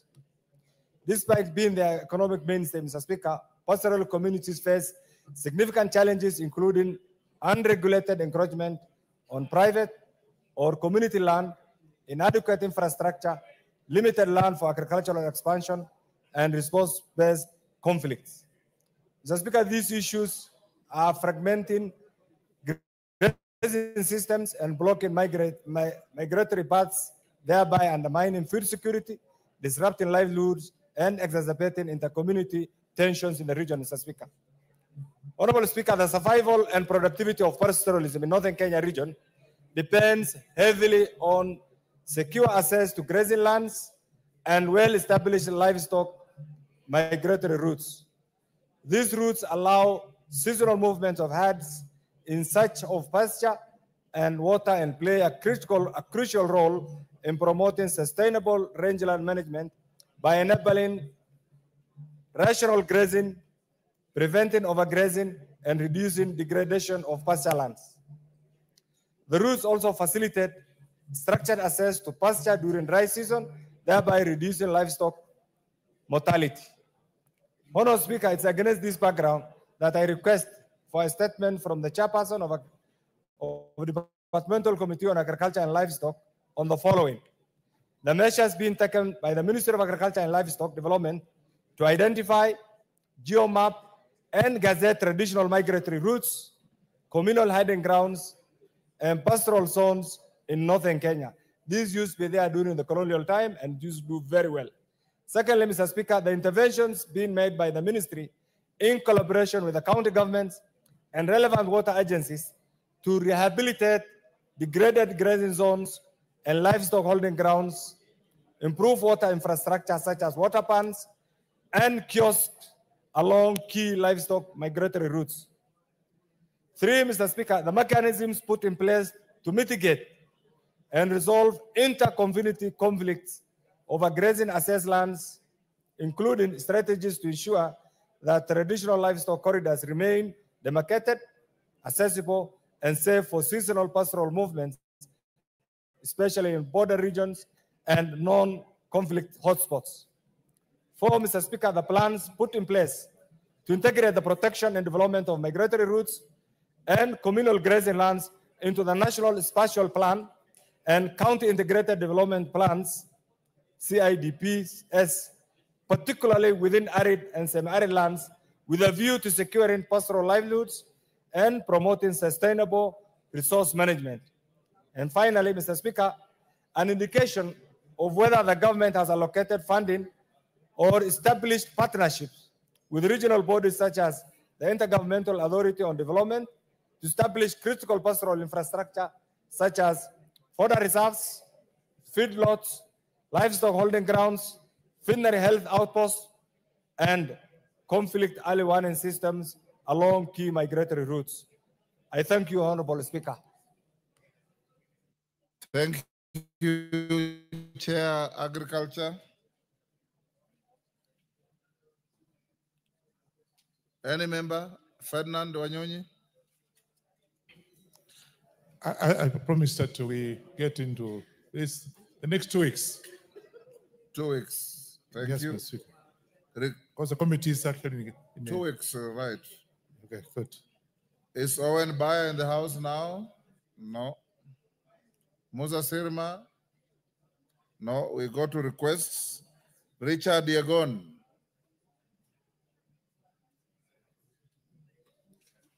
You look surprised.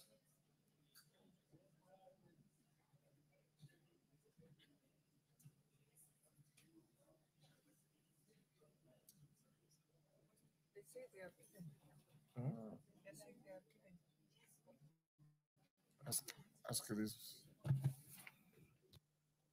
You are not ready? Or is a response, not a request? Chair, Administration and Internal Security. I am aware that Honorable Tongoyo is hosting His Excellency the President in Narok, and he actually sent me a message that we put off your response to. Oh yes, he said Honorable Kapondi Yes, yes. will be responding on his behalf. You are a member of the committee. Yeah, correct, Mr. Speaker. Go ahead, Honorable Kapondi. Yeah, Mr. Speaker, I have a statement regarding the murder of Mr. Wesley Kipkemoi Bet in Mau. Honorable Speaker, the Member of Parliament for Bomet East constituency, Honorable Richard Yagon, requested a statement regarding the death of Mr. Wesley Kipkemoi Bet in Mau Forest along Bomet Nakuru Road on 30th of March 2025. The Honorable Member requested to be informed, 1, steps taken by the government on the matter of the murder of Mr. Wesley Kipkemoi on 26 March 2015 to investigate the case. Second, the progress of investigation in the circumstances surrounding Mr. Wesley Kipkemoi's disappearance and abandonment of his vehicle in Mau Forest, and whether forensic analysis was conducted on the scene. 3, a report on the whereabouts of Ms. Jacqueline Chepkurui as a person of interest identified by the family of Mr. Wesley as a key suspect in the matter, and the findings of the police on the connection, if any, with the disappearance and subsequent death of Mr. Wesley Kipkemoi. 4, whether Mau Forest remains a safe route for travelers and what security measures are being implemented to enable safety of road users. And 5th, measures in place to support families of missing persons during investigations, including coordination between different police stations and the role of forensic technology in identifying the tracking movements of potential suspects. I state as follows. 1, steps taken by government on the matter of the murder of Mr. Wesley Kipkemoi on 26 March 2015 to investigate the case. Honorable Speaker, on 30th March 2025 at approximately 1540 hours, Joylyn Maritime, aged 29 years, reported an incident of robbery with violence at Tagig Police Station, documented under OB number 7/30/3/2025. According to her statement, she had boarded a motor vehicle registration number KCM 802B at Toyota Probox in Silibwet, Bomet County, bound for Giptagich. Upon reaching a section of Mau Forest, the driver, identity unknown at the time, stopped the vehicle, forcibly pulled her out, and began to strangle her. In fear for her life, she surrendered her purse containing Kenya shillings 4,700, a Vivo phone worth Kenya shillings 28,000, and personal documents. Despite complying, the driver continued to strangle her and attempted to sexually assault her in the forest. Her screams attracted a passing border rider and his pillion passenger, who intervened and rescued her. The driver fled into the forest. The rescuers and the victim deflated the vehicle tires to immobilize it and reported the matter at the Tagig Police Station. Police officers led by the Officer Commanding Station, OCS, visited the scene and found the vehicle stuck in the mud and stagnant water off the Bomet-Kiptagich Road. The vehicle was processed and towed to the station. The victim was taken to Kiptagich Health Center, treated for injuries sustained during the assault, and later discharged. On April 1st, 2025, following the driver's disappearance, his family members and members of the public initiated a search within the Mau Forest. They discovered the lifeless body of a middle-aged man lying on his back beneath a tree. A rope with a knot was found hanging from the tree just above the body. Police officers were notified and reported promptly. Upon examination, the body had visible strangulation marks around the neck and fresh head injuries. A Huduma card found at the scene identified the deceased as Wesley Kipkemoi Bet. The family confirmed the identity. Personal effects recovered from the deceased included Kenya shillings 2,850 in cash, a motor vehicle ignition key, and a batch of assorted keys. The scene was documented and processed.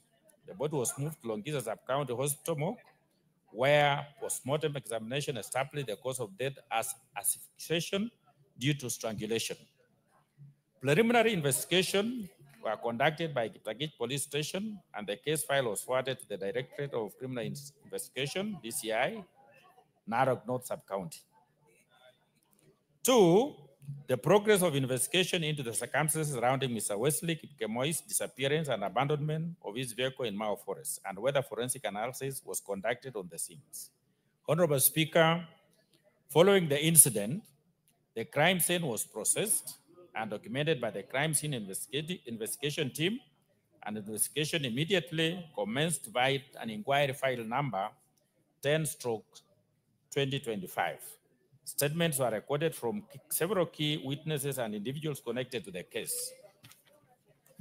The case remains pending under active investigation with no breakthrough made so far. The Directorate of Homicide is currently handling it. Third, a report on the whereabouts of Ms. Jacqueline Chepkurui, a person of interest identified by the family of Mr. Wesley as a key suspect in the matter, and the findings of the police on the connection, if any, with the disappearance and subsequent death of Wesley Kipkemoi. Honorable Speaker, it is important to clarify that the initial complainant in this case is Ms. Joylyn Maritim and not Ms. Jacqueline Chepkurui, as indicated in the reference parliamentary question. Given the circumstances surrounding the events of that day, Ms. Joylyn Maritim is considered a person of interest in the ongoing investigations. However, she has been fully cooperative with the investigators and remains available whenever required. Statements have been recorded from all key individuals, including Ms. Joylyn Maritim, the first respondent at the scene, family members of the deceased, and the police officers involved. The post-mortem examination confirmed that the case of death was asphyxiation due to strangulation. The body was discovered under a tree with a rope fashioned from tree bark hanging above, suggesting a possible suicide by hanging. Fifth, whether Mao Forest remains a safe route for travelers and what security measures are being implemented to ensure the safety of the road users. Honorable Speaker, in light of the reported incident and assorted security concerns, concerted efforts have been made to enhance the safety of Mao Forest as a travel corridor. Recognized as a vital link between Bomet and Narok counties, the route now enjoys increased police patrols aimed at deterring criminal activities and improving surveillance. Through coordinated efforts between the police and local communities, significant progress has been made in bolstering the security of road users. The following security measures are being implemented to ensure the safety of road users. A, patrols and spot checks have been intensified by officers from Kiptagich Police Station and Narok North Sub-County, particularly in areas identified as vulnerable. B, police checkpoints have been established along forested sections to monitor vehicles' movement, deter criminal activity, and facilitate the inspection of public and private transport. C, collaborative efforts have been strengthened between the police and local stakeholders, including border operators, community leaders, and residents, to promote timely sharing of security-related information. D, public transport operators within that transport corridor have been sensitized to report suspicious individuals or behavior and are encouraged to affiliate with registered circles to enhance accountability and prevent infiltration by criminal elements. E, travel advisories have been issued to warn the public against late-night travel through the forest areas. Passengers strongly advised to journey in groups and during daylight hours for added safety. Fifth, Mr. Speaker, measures in place to support families of missing persons during investigation, including coordination between different police stations and role of forensic technology in identifying the tracking movements of potential suspects.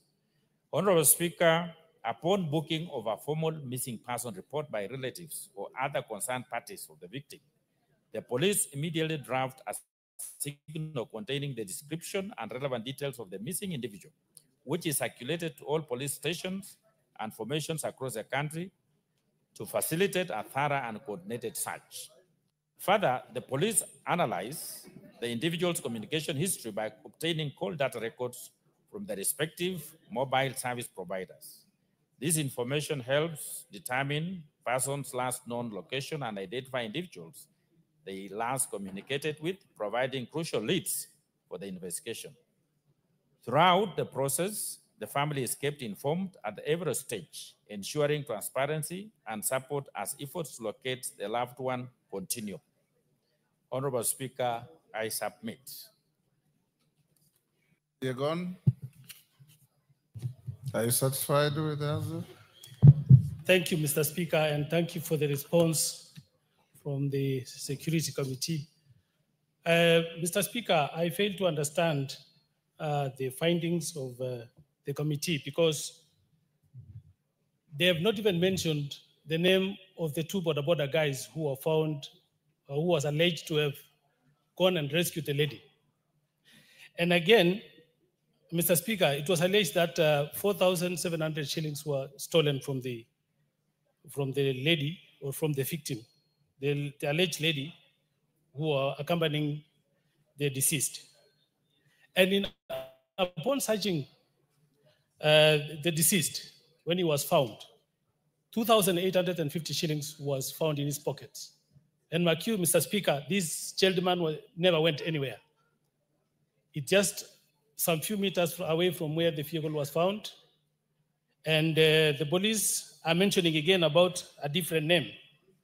One Joylene Maritime.